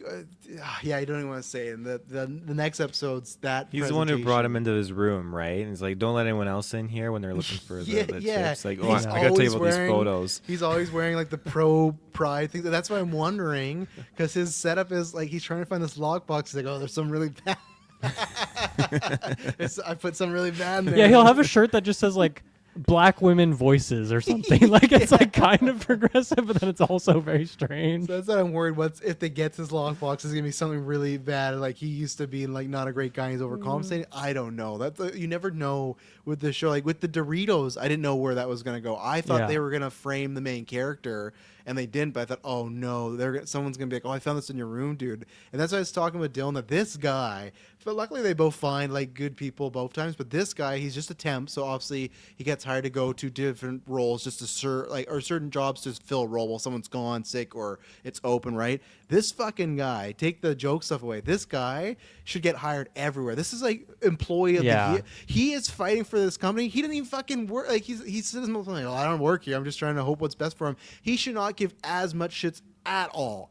Zero shits about this company he has no care about, but he's going for it. He's giving like really good advice, and it feels like genuine. Even if it's fake, it feels genuine. Like that this guy should get some sort of big job somewhere, because man, he's good. But I'm very excited for that finale. I don't know if I can get to it's it drops 3rd. at midnight, I think, but so I'll probably watch it over the weekend. So no, I can't wait. That's good. It's made me want to go watch Jury Duty again because I was saying to Taylor that I did a rewatch of that in like December or something, so it's still pretty fresh, but it's so fun. Yeah, I love that they're like still telling like a narrative outside of that too. Like there's a lot of scenes without the guy in it where they're still like in character and they're still like have their storylines going on. So I don't know. I really like the way it's structured. It's a very unique show in that way. So it's really good. Because you can still watch it in God Forbid, but this is to me what it feels like. It has like an Office type of vibe, right? Like that in Jury Duty. Yeah, so that's the thing. for sure. If the whole show was just we're pranking this guy, that would be fun, but not for like 8 to 10 episodes, right? You might get that event, but like the fact that there's, and I won't spoil this, but I'll just say this. They always make him like the hero, right? Like that's where it's like Yes. it doesn't feel bad, and obviously at the end of it, I'm sure he had to sign something to approve that they like let him make this show. So obviously he's not too hurt about it. And I'll just say the payoff of what happens in the show and why it's so funny, Dylan, I'll say when they start doing the competitions and the result of one of those, that had me dying. It was fantastic. So yeah. Yeah. What another thing I like about it too is that, because they have to fool this guy and make it so he doesn't realize they're actors other than Lisa Gilroy for some reason, is that these are actors you've never seen before, and they're probably up and coming or just lesser known, but they're all really good at like the crazy characters they got to play. And so I really appreciate that about the show too, is just getting to see some kind of newer actors or actors that you just haven't seen before. So yeah, good show. Very fun. Yeah, definitely recommend. I just wonder what the experience is like for those guys after the show when they've lived like a couple weeks, which is a completely fake Truman show. I've listened to some interviews with the guy from season 1, and I mean, it sounds like he's like really good friends with all the people still. And they bond even though they lied to him for like 3 weeks straight. But I mean, he also probably got like a nice juicy paycheck after it, so that probably makes it feel pretty good. So it just must be weird though, right? There's a chunk of your life where it's just like, even there was a moment where this is like the first 3 episodes when they're talking about Bones, right? That one character just loves Bones, wants to watch the show Bones, Yeah, and at one point she says her and a different character watch, and oh, that's a fun gimmick. But then later on they watch that episode as a whole group together. So it's like you're watching this, or like when he's doing the YouTube video with that guy, it's like you're putting yourself out there doing this stuff genuinely because you think you're helping this person out, but then to find out that that's all fake, like not that they'd be mad, just like must be such a weird experience when that reveal happens. Like, man, my whole life for the past couple of weeks has just been a fallacy. So, but yeah, I'm excited. I think the reveal's gonna be very fun with this guy, and I can't wait to see what they cook up next for whatever type of thing. Obviously, I think they always got to change it up and find a way. I did think we'd get a celeb as like part of the retreat as like a guest speaker or something like that. Yeah. That's what I thought was gonna happen. And again, I don't think you could do Marston because that might give it away, but that would have been a great way to try to weave him in. But yeah, it'd be tough because then if the jig's up, then your whole season's ruined, right? If that guy figures it out, then it's over. So yeah. So I'm saying things, Dylan. I've been watching that. I watched Boys, Kirkland Taylor. I watched Strangers Chapter 3. Finished that trilogy off. How's Don't that continue. It's the last movie last year was my bottom ranked movie, and currently this one is that as well. Granted, we're only in March or April, but I think it's gonna stay there. All I put on Letterboxd, one of the longest hour and a half watches of my life. Ooh, like that's that, a short movie too. Wow. Not good. Not good. They do a whole thing where they try and make fucking what's her name, Madeline. I don't know the actress's name. Riverdale girl. They try to make her become a stranger. It's not good stuff. Don't worry about it. Interesting. It takes a turn. Let's see. For the first time in my life, I watched The Exorcism of Emily Rose. I had never seen that. Oh man, I remember seeing that back in the day. It ended up being a good movie. I still enjoyed it. Gave it like a 7.5. I did not know it was like a court drama for like a lot of it. The idea is like she dies and they're like investigating the priest for like negligence, and if he helped her, like, because they don't think it's an exorcism, right? They think, okay, he just didn't give her the medicine she needed. So I put it on. I've always seen these images. Jennifer Carpenter, Deborah from Dexter, obviously, and I was like, oh, I want a scary like possession movie. So I put that on, and it was still good, but it's not like the possession stuff is scary, but I was not expecting it to be a full on like court drama of them investigating this priest and looking into stuff and back and forth. It was wild. I did not believe it, so I was glad to check it off the list. So my older sister couldn't sleep alone after seeing that movie. She had to sleep in my parents' bed at the time, and she was a teenager. Like that movie, it fucked her up. Damn. I remember we had an unfinished basement in my house growing up, and my dad had like what's an with old your family mannequin in down basements? there, too. Your family has a basement right now. It was You said it's terrifying. creepy. It was terrifying. We had a mannequin down there too, which was terrifying, and we set up like surround sound. Why We is set that up surround sound, like big screen, movie projector, and everything. And I remember watching Exorcism of Emily Rose, with my dad and my uncle, and it was like such a scary experience because I couldn't even like run upstairs because like all the lights were off, and Dave, our mannequin, was just like right by the stairs. So as a kid, I just thought he was gonna grab me. Yeah, it was good times. You named the mannequin. Wow. And what was Yeah. the story with the mannequin? That's Where's the a story mannequin for another now? Day, maybe.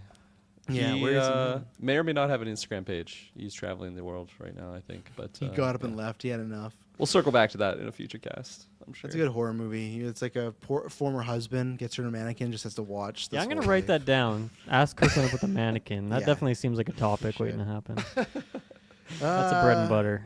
For And right sure. now, we were just doing lots of, obviously, spring break's over now, but before we were doing, like, we watched Monster Things with a kid. We finished Spider-Man No Way Home, which was fun. Got there, very excited. We got the brand new day trailer with Mario, and Ellie's very excited because she's become the most Spider-Man kid. She didn't have the name, but she's very into it. I think it helps, too, because when Gwen was that age, I don't know if you guys seen this, there's a show on Disney Plus called Spidey and My Amazing Friends. It's like a Paw Patrol, but it's with Spider-Man, so it's that type of very Oh, yeah. kid-oriented. Yeah. So that was not when Gwen was that age, but for Ellie, who's 4, that shows just the bee's knees. Hate that that now Ellie's literally grown up with calling her Ghost Spider. I hate that name, but now no, it's Ghost Spider. No. Like, but they're indoctrinating the kids, so that's fine. We watched Barbie because that's a good summer one. I just fucking love that movie, man. I love Ryan Gosling. He's just going at full 150%, and it did create. And I've dropped this on Taylor a couple times now. Don't know why it never clocked the 3 other times I watched it, but I have to nominate that this line reading from Margot Robbie in Barbie. Hang on. There's no volume whatsoever. What the fuck are you doing, iPhone? Hang on 1 second. It's gonna happen. Jeez. Not brewski beer you. When she said that, I will not is she brewski saying? beer you. I'll play it again. I'm not She said, risky beery. I will not brewski beer. Hang on, I'll do it twice because Brewski beer. Hang on. Oh my god, because it's only a 2-second clip. I will not brewski beer you. I will not brewski beer you. It was just her delivery of it. What does that She's- mean? Well, because in Barbie they call the beers brewski beers, so all the Barbies when they're taking over, they're brewski beering people, and Gosling's like, "Hey, babe, you want to brewski beer me?" And she Like you drops give, it on. That's like Ye- giving Yeah. someone a beer. Like Okay. serve me the beer, like because you're a woman, Got it, right? got So like, and just Yeah. her delivery of it, fantastic. So I've put that in my cycle of gifts. What else I've been on? We saw Hoppers. That was the last thing we did on spring break with the girls. It was like a good, solid B tier Pixar movie, I'd say. That's where it's not on the A tier, but it's not one of, like the lower ones. I will say they might have the scariest Pixar villain of all time. I'm not going to spoil it, but the villain gets pretty fucking weird at the end, and it's voiced by Dave Franco. Just nails it out of the park. Yeah, very cool stuff. So, yeah, I don't even know if I had on any Golden Geeks or anything, but yeah, good time. Watched The Martian just because I was off that Project Hail Mary hype, so I watched that again. Let's see. And then the last thing I watched is the hit series going around right now and then I watched Saltburn today. Fucking amazing. Man, talk about people that have looked the best they ever looked. Jacob Elordi in that movie. My God, man. I don't know. What a stud. Capital letters on all. Hit me with the other That's one. why Hit me with Barry the other licked one. the tub. You want to ride on my wing, Crystal? Yeah, I should have got Jacob Elordi in one of these. So yeah, I'll ride on Jacob Elordi's wing any day. You want to Like, ride on my wing, Ole? I think that man. And then I watched the Netflix hit show right now. Something very bad is going to happen. It's a show where a woman's getting married, and it's tough to talk about. It's a horror thriller. It's produced by the Duffers, so the Stranger Things team. It's tough to talk about without spoilers, but I'd say it's similar in a Ready or Not vein where someone's marrying into a family and something's kind of fucked up with this family. Some of the best visuals I've seen in like a horror TV show. It's a beautiful, stunning show. This girl, I can't remember what her name is. She's like only Camille. like 20. Camilla Camille Marone? Yeah. Marone? How do you know her? She was like a flame of Leo, famously. She like, was years for ago. like 4 years or something like Yeah. that. Yeah. So I guess she's acting now, and I guess she acted a little bit before, but this is like her big break and stuff. So she's actually really good. She reminds me a lot of Florence Pugh and Victoria Petretti, which is funny because Victoria Petretti plays her mom in this, and it's like it's eerily crazy casting. Like they have very similar vibes. Obviously a flashback because she's 24 and Victoria's only like 28 or something. But it starts really good. I was talking about this with John with no H. I was talking about that because he watched as well. His girlfriend's a big fan of hers, and it's a show that's like it's one of those that could have been like a Stranger Things or a Haunting Hill House, where it's like you could see this is one of the best horror shows I've ever watched. It's like on the cusp of that. And then there's just a few underbaked storylines. It's weird because I'd say the first half of the series is very serious and there's some comedic peaks, but it's like a lot of dread. And then it gets more like a little bit tongue-in-cheeky and very like, oh, this is some crazy shit happening. And it's like, that wasn't needed. And then the actual, I'll just say, curse that's not, or I say the twist at least, very convoluted. There's a lot of things where they're explaining stuff and you get it, but it's like the avenues of like someone happened. It's like, well, actually you could do this with it. Okay. And then a couple episodes, well, actually you could also do this with it. It's like, all right, like it's not that clear cut. So I would, if you're a horror junkie, I'd definitely say watch or maybe say for October time, because visually lots of great stuff. And episode 1 and the flashback episode as episodes alone are some really great horror stuff. I was like, oh, this is fantastic. I cannot wait. And then the rest of the show just kind of felt like untapped potential, unfortunately. But I'm excited to see her in more stuff. That's the other thing too, in those later episodes that are a little bit weaker, if she wasn't leading this, obviously there's other actresses that are great, but I mean, this particular one, if there was someone of lesser, it would have definitely been down a couple notches, but she elevated it. So I'm excited to see this Camilla And girl. sorry, the name of that project one more time? Something very bad is going to happen. And the title drops are really great. I was very mad because they do one title drop that I'm literally doing in our third film. So that pissed me off a little bit, but I'm still sticking with it because I like it and it's a very cool one. But yeah, it's a very clever show and very visually really good. So I recommend it for a certain amount of people. But yeah, that's what I've been watching. Taylor? Oh, well, like you guys, Jury Duty. That was one that I'm slowly getting through with Madison. What else have we been watching? It's funny because with Satine, like I've introduced her to a bunch of stuff when she was younger. Like we did all the Star Wars movies, but they don't remember that kind of stuff. So at every kind of like certain age interval, it's like, okay, well, let's watch it again. And then they start to kind of pick up more on it and whatnot. So she's very much familiar with Star Wars. She knows the music. She knows all that kind of stuff. So we watched A New Hope. And then we watched... I thought Madison wasn't letting her watch those. I thought they were too scary at times. There's just certain things I just like cover her eyes for and whatnot. But like, it's just... It's fun because there's certain... I can put on some movies or some video games and she just totally is like... She doesn't care. She thinks it's bland, it's boring. But if there's Star Wars is on and like Empire Strikes Back... When Vader and Luke are fighting in Cloud City, like she's just like she's fucking toned in. Like this is like the real deal. I love it. It's great. So nice. We also have been revisiting some of the other Disney movies. So we watched we put on, what did we put on? We put on Beauty and the Beast a couple weekends ago. And so she watched that and then she went to bed. And Madison put her to bed. I was still on the couch, and it rolled over to Cinderella, and I just immediately just passed out. And then Madison came, she sat on the couch, and she passed out. We both woke up. It was like 1 a.m, and it was a live-action Cinderella rolling credits. We're like, holy fuck, we just slept through the Cinderella marathon. But that being said, I put on Cinderella the last weekend for Satine, and so we watched that, and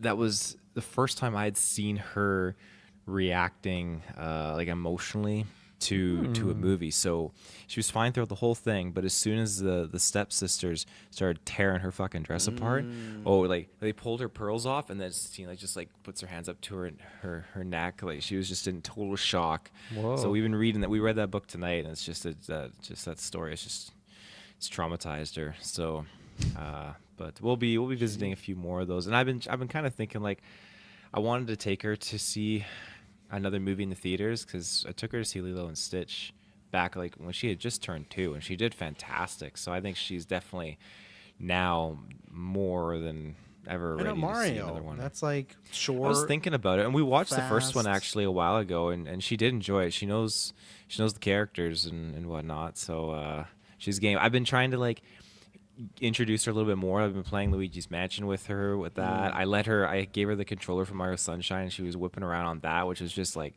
crazy to see her do that. But yeah, I'm getting her a little bit more familiarized with it. She doesn't care too much about Pokemon yet. Good. Yeah, or Fire Emblem, Dylan. I'm sorry. I've been testing her on all the different Yeah, things. which Fire Emblem? You're still playing Sacred Stones or what? Yeah, Sacred Stones. Yeah, That's too bad. That's too bad. We got to weed out these Pokemon people this generation. You know, that's my plan is to take that out. You know, no, put that down. So, yeah, no, the girls same thing.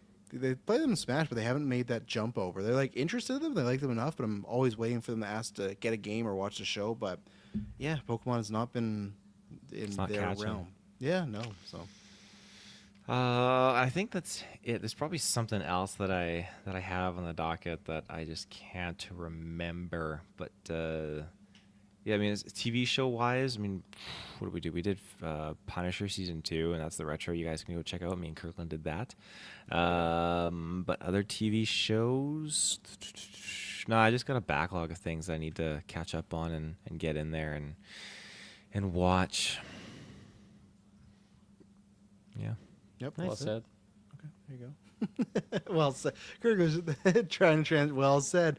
It's just dead air. Well said. Ow. Yeah.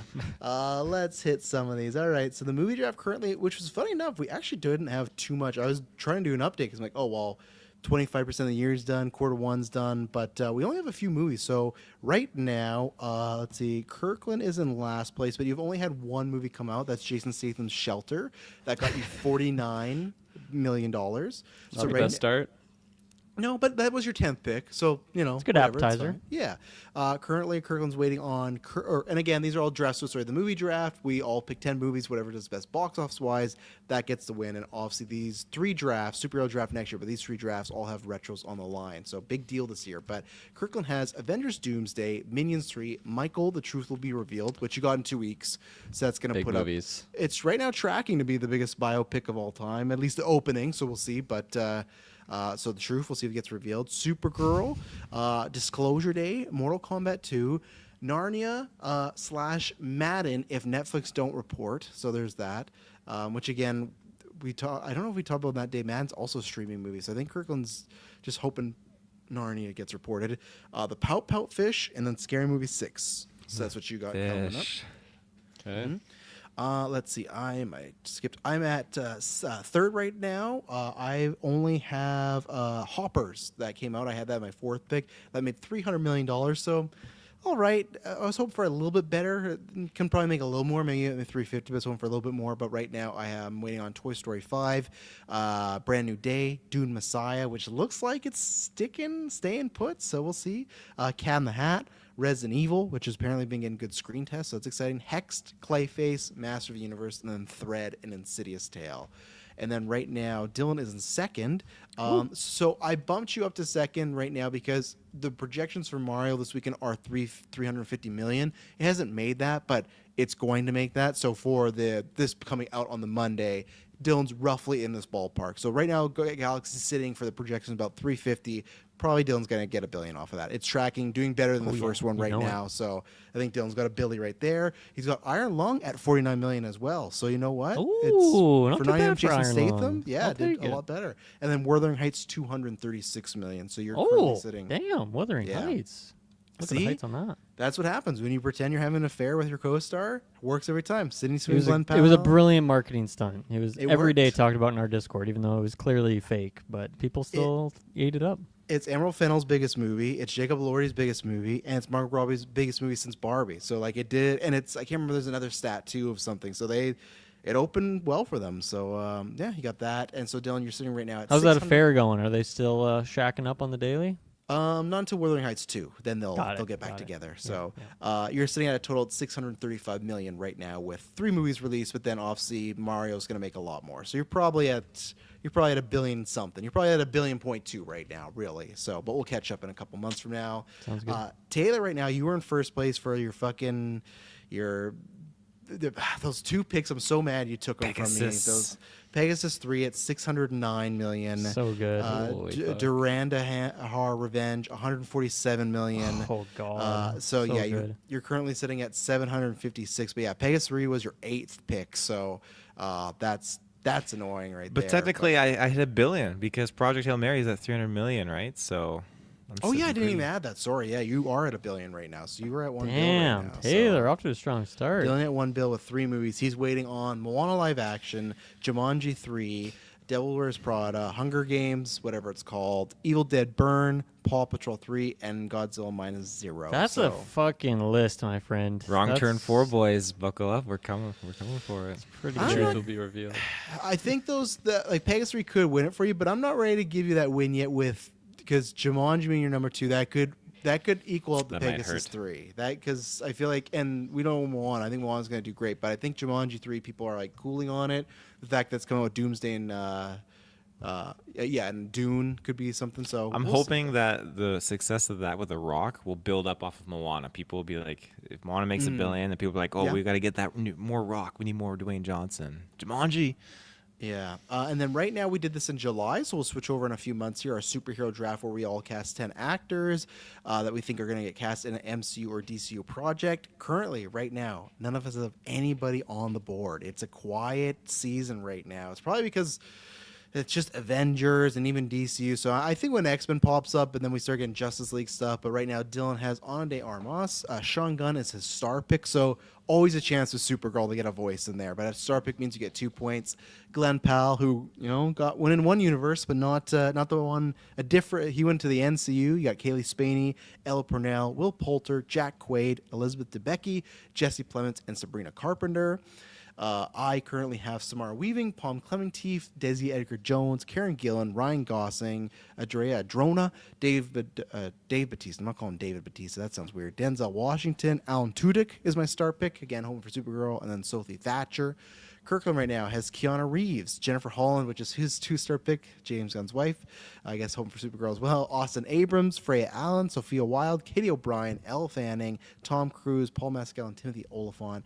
And then Taylor has Naomi Scott, Donnie Yen, Mark Hamill, Linda Cardellini, his 2-star pick, Anya Charlotta, Miles Catton. Who the fuck is that? I don't know. Yennefer. You always have a Yennefer, couple of these, right, Taylor. Yeah. Oh, Yennefer. That's right. And Henry Cavill, Anthony Kerrigan. Who's Anthony Kerrigan? Oh, right. Pick from body. Oh, why do you have him, Taylor? He's already cast as a character in the. You Why just think he'll do get I cast as have another him? one? Oh, yes. Yeah, my thing is, I think he was in in two Superman. different. Yeah, he was, and he was in another role too. So I think Okay. he was a chance he could come in as another person. Okay, so fair enough. And then you got Alan Richardson, and then good old Greg Henry, aka Gramps. I put him back Yes. in. You did, because remember the year before he would have got you points. He was in Ah, Creature fuck. Commandos, Oh, and this goes for thinking. shows Crazy. and movies. So I guess the thing is also we have Lanterns and some other like Vision Quest. There's some other people that could just be randomly cast. So we'll see what happens there. Right now, not many changes with the MCU stuff because we haven't got any other projects. So the only thing that changed is Daredevil came out and Taylor got 25 points. Also, he got 10 points because Rick Strange was seen in the back, like on one of the streets. Someone called it Rick Strange, so that's an unannounced appearance. So you're sitting at 35. Kirkland's sitting at 25. I did want to ask how. So we have this new tier, and I guess I'll read down the list. Dylan's got Spider-Man, and this works like a football draft where it's points based on deaths, appearances, post credits, that type of stuff. Dylan's got Spidey, Thor, Jean Grey, Shang-Chi, Black Panther, aka Shuri, Reed Richards, Sue Storm, Norman Osborn, Tombstone, Scorpion. I got Punisher, Wolverine, Vision, Luke Cage, T'Challa Jr., Yelena, Doctor Strange, Scarlet Witch, The Thing, and Thanos. Taylor's got Daredevil, The Hulk, Nick Fury, Bullseye, Valentina, Deadpool, Peggy Carter, Gambit, Mephisto, Ghost Rider, and Rick Strange. And then Kirkland's got Cyclops, Wonder Man, Doctor Doom, Rogue, Johnny Storm, Beast, Sam Wilson, Black Cat, Tommy Maximoff, and Apocalypse. What I wanted to get into is we had added something last year that was announced for a new project. And I don't know where I fall in this. When they announced and confirmed that they're doing Wonder Man Season 2, did that count or not? Because it is a new thing, but it's not a new, like, it's still Wonder Man, so it's like that character's coming back, but it's still for his own show. So we never clarified that, because the shows don't usually get too many double seasons, right? That's an interesting point. Yeah. I feel like that just kind of complicates things for no reason. Mm-hmm. Like, I think it should be, like, yeah, a new thing that they're in, not a new season. I agree. That's how I would read it. Yeah, you don't get that. There's no way. I'm not letting that happen. Okay, well, it was your pick, Kirkland, so that's good to know. It was your character that had that. Actually, so. let's circle back. I didn't think so either. It's Wonder Woman, but I just thought because we rarely get like season 2 confirmations, right? So, but I guess we probably wouldn't have done that with Daredevil or Punisher, Yeah. right? So, okay, so we're establishing now that has to be for a new project. So if they were like, hey, Wonder Man is in Doomsday, then we're like, okay, they confirmed he's in, or would that. What I guess is it something we don't even know about then as well? I think it Like, just has to be maybe something they haven't been in before. I guess if it's like a sequel movie or something like that. I don't know. I can't. Okay, remember. this is gonna be Like a all project evolving. other than his own. Yeah. Yeah, I don't know. Okay. Will be evolving rule thing. We'll have to come back to it in the future because, like, I think the biggest thing will be like if someone has Jessica Jones and next year they announce a Jessica Jones TV show. I would say even though that's a revival, that's a new project. I would feel right because it's MCU new because it's Yeah. like Jessica Jones born again, right? So I think it's I feel like this is a case by case basis type of 10-pointer thing. So It'll go to the Yeah, maybe council. we should clarify the rules before next draft or something. yeah, or especially next year too because they might do another chair reveal. So it's like, would we just get a bunch of points Yeah. for everybody announced for Secret Wars, right? I mean, for me, if it's like if you've been in an Avengers movie and this is another Avengers movie, I don't know if that counts. Maybe. Yeah, but then what? But then, how does it go for, like I said, the Jessica Jones example, right? Of like she's been in a Jones show before, but it's like a new Jones show, Jones Born Again, right? Yeah, I don't know. It's above my pay grade. Got to send that to the Yeah. higher ups. I don't know. We'll see. We'll see if it happens again. Maybe it gets kaput. I'm not sure. And then Dylan, I did do some side quest stuff here because I didn't know there was no points up there. So just to complete this full circle, I added some points here. I think I got them all. Love that. You for can always double check me in the future, but Dylan, right now you got you're in last, but you only got one game out right now with your Mugenics that I could find. You got that. That was 88 score. That's pretty good. It's pretty You good, got- yeah. Yeah, for Mugenics just a popping off. oneer. You got for Forza Horizon 6. You got Control Resonant. You got Saros. That's coming out soon. That's coming out Saros. A couple this weeks month. from now, right? Yeah. Isn't that already out? Is that out? I think it's like out next week. I feel like there's no reviews for it. I don't think. Okay. While he searches that up, there's Fire Emblem Fortune's Weave, The Dustbloods, Witchbrook, and Order of the Sinking Star. So that's what Dylan's got going on. Taylor is in. Actually, sorry, no. Dylan, you're in third place. Taylor's in last place because Taylor's only has Reanimal out though. But again, just one game. Reanimal at 80. Taylor's waiting on Marvel's Wolverine, Yoshi and the Mysterious Book, Phantom Blade Zero, Pragmata, Star Wars Galactic Racers, Halo, Campaign Evolved, and Halloween. So you got that going on. And then, and this is, I forgot to mention, our draft here is based upon the Metacritic scores. Yeah. And then after, sometime in the fall or sometime in the summer, we do like a mix up to like if games been delayed, add some stuff because things get revealed. Summer Games Fest, there's a showcase in June now for Xbox now, right? So maybe they say, hey, Blade's coming out this fall, so that's where we can add some stuff. Oh, Blade, please come out this fall. Just come out at all, please. I'd You be know, thrilled. I'm worried. Kirkland, right now you're in second. You have 3 games out right now, so you're at a total of 230. You got Code Vein 2, that was a 70. Super Meat Boy 3 Boy, which was a 3D, not 3 Boy, 3D, which was a 75. And then, and the Monster Hunter Stories 3 Twisted Reflection 86. So they're there. You're waiting on GTA. First Light, Ace Combat 8, Ontos, and Replaced. So those are the 5 you're waiting on. And then right now I'm in first place with 501 points. That's just because almost all my games have come out. I only waiting on 2 games. I got Resident Evil Requiem with the record right now with 89. Should have been a 90. Come on, Dylan, right? That should be in the 90s. How's that at 89? You know? Yeah, when it's that close, like just push it, just bump it up. Neo 3 at 86, Dragon Quest 7 Reimagined at 83, Pocokia or whatever, Pocopia 89. Thank you to That's juicy. Thank you to those Pokemon people. And then Crimson Desert 77 and Mario Tennis 77. But those were my last 2 picks, so I don't feel too bad. I'm waiting on Fable and Lego Batman, which I feel pretty good on Lego Batman. So it's just, I feel like I could win it. Also, we don't know about the shakeup, but Fable, I actually think is going to be my make or break. I think if it gets to those high 80s, 90s, I'm looking good. If it Crims or Deserts me, it's over for me. You know, so Desert couldn't even get Good me to list the so 80. far, though. Yeah. You know, so Yeah, we'll see what happens. We got What was that date on Saros? Did you get that? The end of this month, so it's coming up Okay. soonish. Okay, so we got that, and the next month we got Batman and Bond. So we got some big updates and stuff Yeah. going on. So so that is the current draft standings. Our last segment here is just to do some quick catch up, talking about some things we've all have talked about or have talked about. I'm going to throw this first because Kirkland, I want to know Lord of the Rings, especially today. Elijah Wood, I don't know what this man's doing. Just confirmed the fucking Aragorn actor on a podcast on Happy Sad Confused. The interviewer Josh Horowitz is very good at his job because he asked it in a way where I think he made him feel very comfortable. And I did appreciate Elijah Wood. I feel like he's like the rest of us. If you watch the clip, he says like, "Oh, it's gonna be tough boots to fill," but he's like laughing about it. He knows this guy's fucked. He knows Leah Woodell is not gonna I'm being over dramatic, but I just felt like he knows like us, like that's a tough task. But yeah you got obviously you got Aragorn being recast, which we talked about before. So not that, but that news of Shadow of the Past, Kirkland. You're getting Tom Bombadil. You've been waiting, man. You've been waiting, and finally, I have not been waiting. Oh yeah, you have. Tom Bombadil is a legend, and I am telling you, when he shows up on screen, it's gonna be Kirk. Chills. He's finally gonna feel it. He's gonna feel what I felt as a kid. But yeah, so they're it's a sequel prequel. They're adapting 6 chapters. What it's gonna be is, I guess Sam, Merry, and Pippin are having a little reminiscing of old times. They show these chapters, and then I don't know, Sam's daughter's doing something that's setting up some sequel-y stuff. But how do you feel about this sequel prequel? Probably getting some hobbits de-aged, because if they're new flashbacks, I imagine they're gonna de-age Elijah Wood and Sean Astin and all that stuff. So.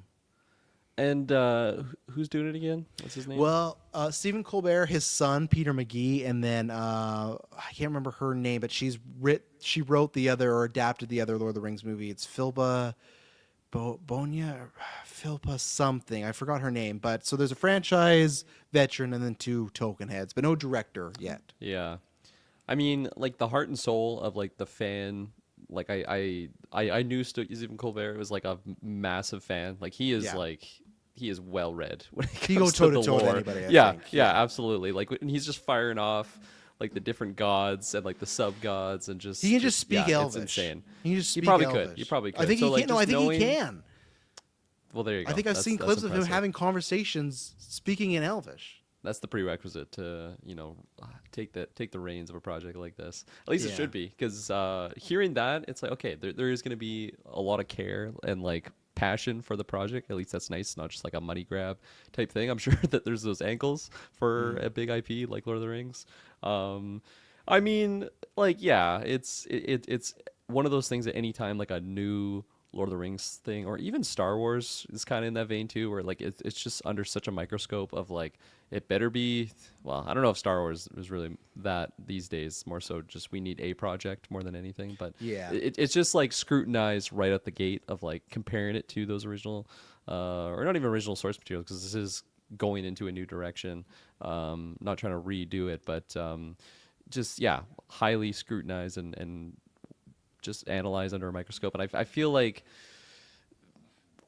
I'm down for just more content in that vein. I think right now though, like I'm not going to be like overly excited for it until I get like just more info. Like it's just hearing this, it's not like, holy shit, here we go, this is really going to save the modern Lord of the Rings era or whatever it might be. I'll definitely watch it.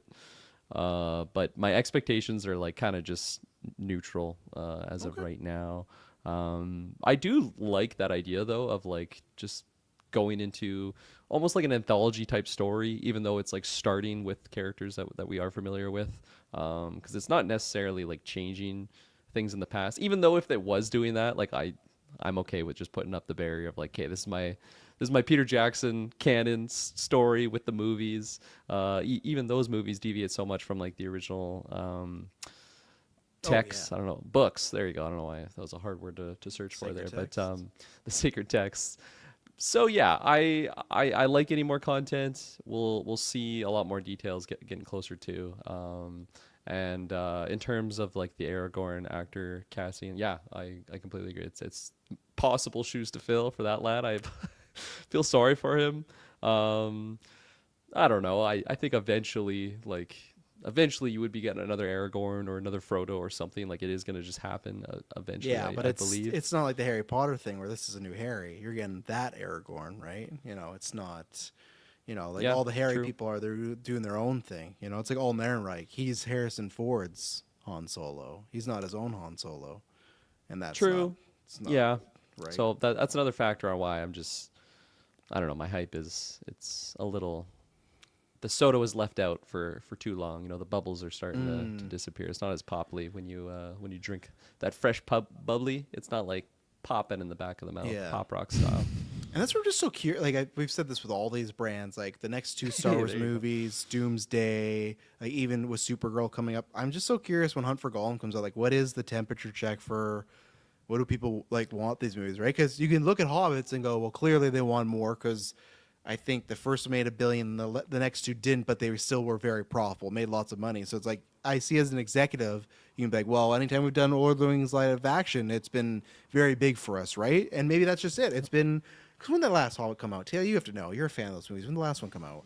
2014, 2013. I think it was 2013. Somewhere. It's right Fact before. check. I think I think it's 13 December probably. Yeah, because I think it came out like in the Target era, and Target closes down. 2014, Battle of Five Armies. Shout out this 2013. You said. 2014. Boom! I thought so. I thought it was before the pod. Shout out. I can't remember when it closed, but today's is the anniversary of Target Canada closing. I got the April memory 2nd. photos. Today? Dylan. Really? Today, You yeah. and me in those photos. What, I like saw. liquidation day, like that time, or that? What is that? What is it? The It was just anniversary of exactly? pre-liquidation day. I think it's like the day it closed, like the last wow. day it was open. Yeah. Yeah, I got my first severance check. Yeah, Taylor, you didn't get that, remember? Because you went to Canadian Tire. Hey, what? Oh, you got that right. It was the EI after, right? It was the EI. Yeah, totally different thing. Yeah, yeah, that fucked me big time. yeah. But no, I just so since Target's closed, that was the last time we had it on the big screen, and obviously War Were Here, but that didn't do anything that was animated, and that was not tied to the Jackson trilogy, right? So, yeah, I don't know what people are gonna be like if all it takes is Howard Shore's music and a good trailer, and people are back, right? And maybe they are, and I just don't know. I have no idea nowadays what people are really into because it's so up and down. So, yeah, I guess we'll see. So, Kirkland, you can start. Rattle off some of these trailers. Some haven't been talked about, some have, but in this catch-up portion, we watched a lot of trailers. So, go where the wind takes you. Let me pull up the list as reminders because there was a lot of trailers in there. Sorry, I sprung that on you. I should have give you a warning. No, it's all good. I'll go off the one I remember watching the most. Here we go. I'll start with Supergirl. Project I was and still am, to a certain degree, very hyped for. I was a little let down by this trailer. I don't think it's like mal-crafted or anything, but just the overall vibe and the pitch of what we're going for in this adventure. I felt a little like, I don't know, let down. Maybe I was building it up for something that it wasn't going to be. I thought it was just going to be rock and roll, kicking ass, and yeah, just a character that's super powered up and immature and making bad choices. And it's just, there is a lot of heart in this. I feel like this will be a tearjerker. I'm such a sucker anytime there's a dog in a movie, that's especially one that's, potentially in harm's way. Because that's kind of the setup. Like, okay, Crypto gets poisoned, and then gotta find this antidote. Yeah. And I don't know. I just that pitch alone, I feel like, I kind of was hoping for something different. But I mean, the suit looks awesome. Crypto's awesome. Like I don't know. There is a lot of stuff in here that is fun. I think even just seeing like some of our villains, it's just, I don't know. It seems like it's going to be one of those origin films that unfortunately just kind of slips through the crack of lesser memorable one. But maybe that's unfair because I'm judging it just off this one trailer. I am still excited to see that project because I love the casting. Bad choices is she making, huh? Skipping work, partying all night. You want to ride on my wing, Crystal? No, I don't think it's Stay away from Wolf. Stay away from Wolf, Kara. Yeah. That's a bad choice right there. I would say they're immature, but I think they're like, I wouldn't say reckless. It's just maybe carefree is also a bad attitude because I feel like people that are carefree are very light, but I think it's just kind of absent. The character's absent from doing a lot of things, right? She's on some planet getting drunk with the dog, not doing anything. Yeah, just going on benders. Yeah, I mean, it's just which I like in the trailer. They establish why, right? I like that Clark's like, hey, like come back home, and she's like, fuck you, man. Like, I had a home. like for him, he was just like a little baby, and like he just remembers like Krypton and Spirit. Like, oh, that's where my family was. But she literally had to watch all these people die and like left. So I think I think in the movie it'll play better than it does in the trailers. Even though I loved the last trailer, so I'm ready. I'm hyped. What are you looking at? Is that your hand up, Taylor? No, I was itching my head. Okay. What am I looking at? You look like you had a little makeup It's bead in your hand. No, it's what are the like stress balls? Anal beads. Yeah. Oh yeah. Yeah. Oh, it's a Source duck. adult. It's a duck. Yeah. Yeah. It's gooey. Interesting. I love Does that. it type leave of like a stuff. stickiness? I think there's a hole now, so that's where a couple times I've checked. His it. hands stink. Don't very touch much. me, the legs. Travis. That- Leave I the will hole watch- alone, okay? Yeah, I will watch before I go to the gym, but yeah, it's definitely something happened there. So Kirk can continue. Yeah. So that's my thoughts on that. How do you think he's gonna do? Also, I want to ask you because we were talking on the Discord with the trailers you've seen. Lesser When we than talk about the box Superman. Well, yeah. I think by like couple $100 million, like pretty good chunk. Steep, yeah. Do we know the budget for it? No, there's been talks of 200. There's been talks of 100. So if it's 100 million, they're fucking laughing because that's a layup. Absolutely. So I think it'll be a profit, but not like a record-breaking movie. But who knows? Maybe it will be because I wouldn't have thought like Captain Marvel would have been $1 billion movie, and that ended up being that. Aquaman also, like there's some $1 billion origin flicks that I feel like I'm kind of surprised by, and this could very much fit that because I feel like the hype around her on that like initial like in Supergirl, like that end credit, like that was just so much buzz around the internet of like hype on that character. Yeah. But yeah, I don't know. Maybe it wasn't. Maybe I was just like in my avenues of info streams. Maybe it wasn't so much like a general audience hype on that character. It's just so interesting because I feel like with the trailer and dog, they're still going for a younger audience, but it's like you got Moana out that same month. You got Toy Story. You got Minions. It's like there's a lot of other movies that families are gonna be like, I'll see that. Like, I don't know. Yeah, there you go. So and then we got End of Oak Street. This was a big sleeper surprise for me. I was really pumped on this trailer. Great cast, Anne Hathaway and Obi-Wan Kenobi, Ewan McGregor. Yeah, I don't know. There's just some mystery aspect to this. It seemed really like horror filled, but then for some reason you got a dinosaur in there, which could be terrifying also. But it just like made it more of a PG. I don't know, like thriller adventure for me. I don't know why. Maybe I'm just hyped off of watching that dinosaurs show. But yeah, there you go. So I think I will be checking this one out. And Euphoria season 3, man.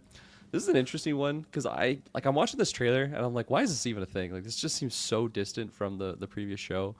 And about like halfway through the trailer, I was fucking like chills. I'm like, oh man, this is gonna be a banger. Yeah, honestly, man. like it's probably not gonna be the cleanest like transition from the previous season to this. The stuff that they're showing, I'm like, this. I don't know if I want this, but like, I think it's gonna be just. Yeah, that Euphoria, like holy fuck moments. This trailer saved the marketing campaign big time because up until I think then, so. it's been like, Yeah. even these posters, but like this was. How old are they supposed to be in this season?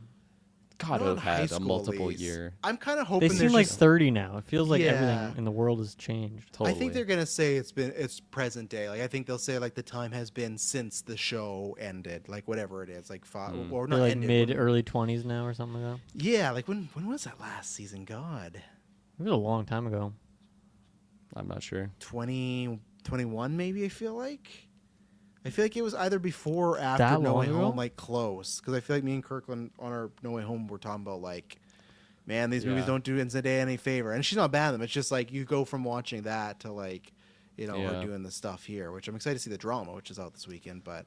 2022, I think. Okay, so yeah, that tracks. Yeah, right after No Way Home because that's December, and That's then crazy. I think That that's is the a winter long because I time remember ago. me and Emily watched the finale up in Silver Star, so that's gonna be good. We're gonna have to figure out reviews for that, but I'm excited. And seeing like Eric Dane in there also. Oh, yeah. Just warmed my little heart. So I think Remember I'll me? enjoy the watch. I think could I I will forget? enjoy the watch. So that's a good, good feature on the trailer, because the initial like teasers and just the script, like the pitch of what was going to be happening, like I was so not interested in that, and just because it's been so long since that previous season, it's like, man, like I don't know about I'm not hyped for this season, but yeah, that trailer definitely sold me on it. What else do we got to talk about? Last Airbender trailer. Was there an Airbender trailer? I didn't see one. It like was just recent. a teaser, I'm pretty sure. Yeah. I Okay. just put it in there. Okay. You It was, guys like, still reviewing behind the that? scenes You said thing? that to me this year at the beginning, and now it's busy summer. June. It's a binge watch, right? I think that makes it a Yeah, little bit more manageable so. than week to week. It's a week before your trip, Taylor. So you got to lock and load. Which trip? The July Canada one, Canada Day, that weekend. The long weekend. Yeah, I see what you're saying, Taylor, about the guy looking like a man now. He definitely. Oh, he's a man. He definitely aged a lot. in Oh, between the yeah. shows. Yeah, you can't have that. But you can't recast him either. What are you talking about? Aang. He's a full fucking man now. He's a little Ung. boy. Ung. Oh yeah, fair enough. Is his name Ung? Aang. No, that's like the M Night Shyamalan movie meme, because he would say it's like, "I am Ung, the lost avatar." I see. Yeah, it's good. I'm waiting for the day. Good We're in a gonna have to memeable watch sense. that at some point. I just know it. I don't know when, but I know it's gonna be on some poll or some Patreon producer, and I've never seen it in my life, so. Wow. Yeah, it's a forgettable flick. What else is in here? We got One Spoon of Chocolate. Clay's trailers that he threw in here. I'll talk about. This one looked interesting for sure. I really like the vibe. I can't remember who's like. I saw the RZA was on there like as a credit. I can't remember what role it was in, but Director. oh, interesting. Yeah. Okay. The 'Cause role. The soundtrack very much reminded me of like a Wu-Tang Clan feel, and that makes sense. And it looks intense. I don't know, not really a movie I'm like seek out often, but I'm sure, I don't know, it just looks well made, and yeah, definitely an enticing electric trailer. I'll give it that word there. And Rose of Nevada. What is this? What is this movie that I'm watching? This trailer. It seems like a Clay. Lighthouse with like actors that I don't Very recognize. Lighthousey. So I just don't really have interest for this unless this is like a mind blowing must watch movie. So the word of mouth would have to be pretty crazy. Like Lighthouse, just the pitch of like Willem Dafoe, Robert Pattinson. I'm like, oh my god, I'm there. Like I don't even care what this movie is. But yeah, this one, unfortunately for these British blokes, I didn't quite I don't know, fauna me lobster, as one might say. Yeah, it's Callum Turner, and I can't remember the other guy. Mr. Lipa, right? Yeah, Mr. Lipa. Yeah, what's this movie called again? A Rose of Nevada. Rose of Nevada. Yeah. It's not Jamie Bell, is it? No, I don't think so. Never mind. The setting does George not seem like McKay. Nevada, but I don't know. Yeah, I thought it was gonna be like a desert movie just by the name, but Yeah, It's quite the opposite. yeah. I've never seen Beef, so I won't talk about that trailer. So that's all my Oh, trailers. I forgot to pitch. watch Beef. Dylan, did you watch Beef? I mean, if you told me this was the same trailer that I reviewed on a podcast 2 months ago, I would not be shocked to learn that. It was kind of like the same thing.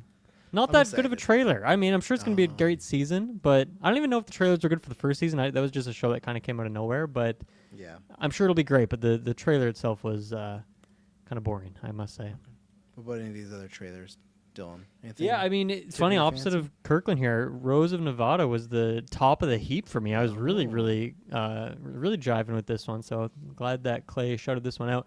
Yeah, it just looks weird. Like the cinematography is really great. I really like the grittiness of it. It's kind of got the different aspect ratio too. It looks like there's certain shots that are meant to be creepy. Like one point, like a character just like falls from the ceiling. And just the way it's shot, like it's a pretty, low budget shot or whatever, but like it just works. So I like the strange, unnerving vibes that this movie has. So I'm glad this one was called out because this is definitely on the list now. And it looks like it was at a bunch of festivals and it's got all the laurels and stuff. So I'm sure it's gonna be a good one. 100% on Rotten Tomatoes right now too. Damn, that's impressive stuff. One Spoon of Chocolate, great title. I don't know, this one did not stand out to me as much. It seems all right, but maybe a little bit generic, I would say. So I'm gonna wait to hear Clay's review for that one. Maybe read his synopsis on his website there, Wilms Films, and then Euphoria.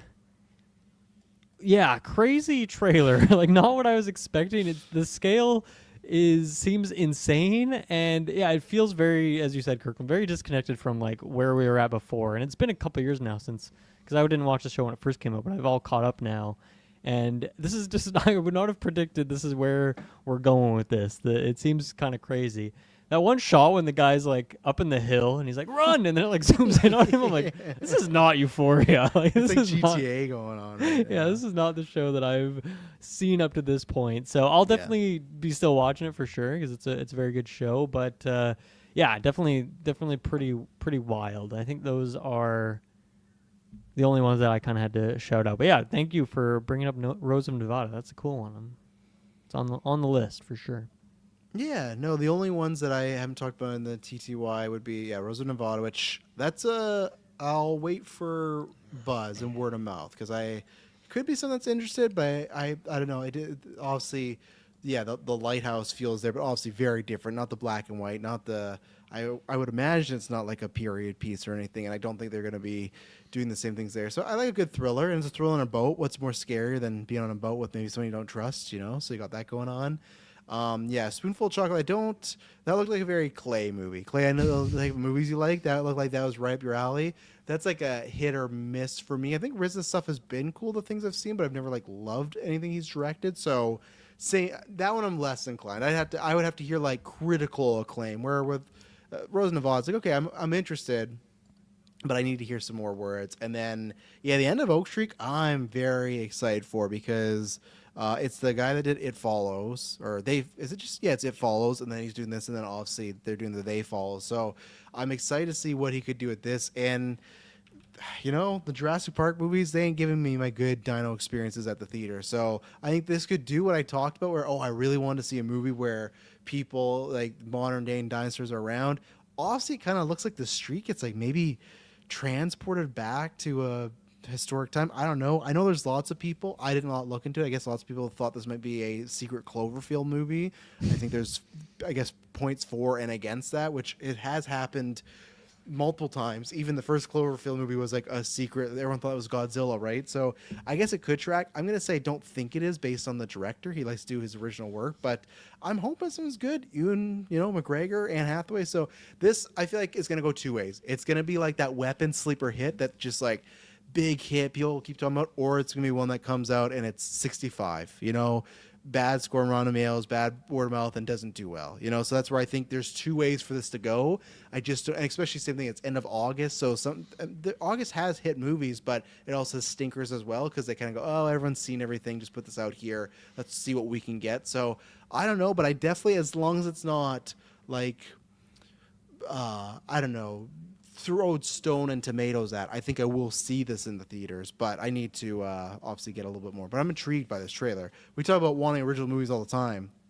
These people living on a street corner that just gets teleported to Dinosaur World. That's pretty original. It's too original. That's the problem. Yeah, go back. It's too original. Yeah. So, but I'm definitely curious about that one. So I'm excited. So Taylor, where's yours to end it? Oh boy, oh boy, oh boy. End of Oak Street. Yeah, street. End of Oak Street. I'm glad you mentioned 65 because that's what I was kind of thinking too. I think if you're not a Universal Jurassic film, I just think you have trouble making a lot of money at the box office. I think for whatever reason, you got to have a park or a world in your name. People will see one dinosaur movie every 3 years, and it's going to be Jurassic Park. That's right. They allot that $15 for that one Jurassic ticket. Yeah. I'm good until 2029. But I'm excited for it. I really am. I'm always down to have more dinosaurs, and it's definitely like what technology could have transported them? What is that element of the story, that mystery that we're going to figure out? It seems like such a cool concept that I'm really down for, especially if it's not just them, but like their whole street and people are coming out. You have a bunch of people getting killed by the dinosaurs and the family and the power struggle too. They're right for like resources and food and like, because I guarantee they're going to have electricity. So whatever you got in that fridge is what you got left, and what's going to happen when someone knocks and it's like, hey, I want to see what's in your fridge, and like, which way does it go, right? Like there could be, and then you just got dinosaurs on top of that, like in the background as a threat. So Yeah, for sure. I think it'll be a good time. I think it'll be a very fun theater watch. Euphoria season 3, I watched it. I got no fucking clue what's going on in that trailer. You haven't seen season 1 or 2, so I haven't seen season one or two. Working my way up to it. Beef season 2. I watched the trailer. It didn't have anything that was really pulling me in. I have to finish season 1 because I'm only like 75% through it. I never finished it. Oh, how do you do that? That's How do you tough, watch dude. 70% of Yeah. Beef? That's crazy. I don't have an answer. I don't remember why I fell off of it, but there must have been a good reason. Such a good show. I think my street teleported into the prehistoric era or something like that. That'll happen. Yeah, you're no longer connected to the power grid. You can't finish That's the right. show. Yeah. Excuse me, but yeah, Last Airbender season 2. I'm looking forward to that. I'm excited. It'll be a good time. And then what else? Supergirl. I don't feel like I got a lot of excitement for this. Hang I on. think you have though. That Supergirl crashing through. Gonna take You want to ride on my wing, Crystal? Oh shit! That scared the shit out of me.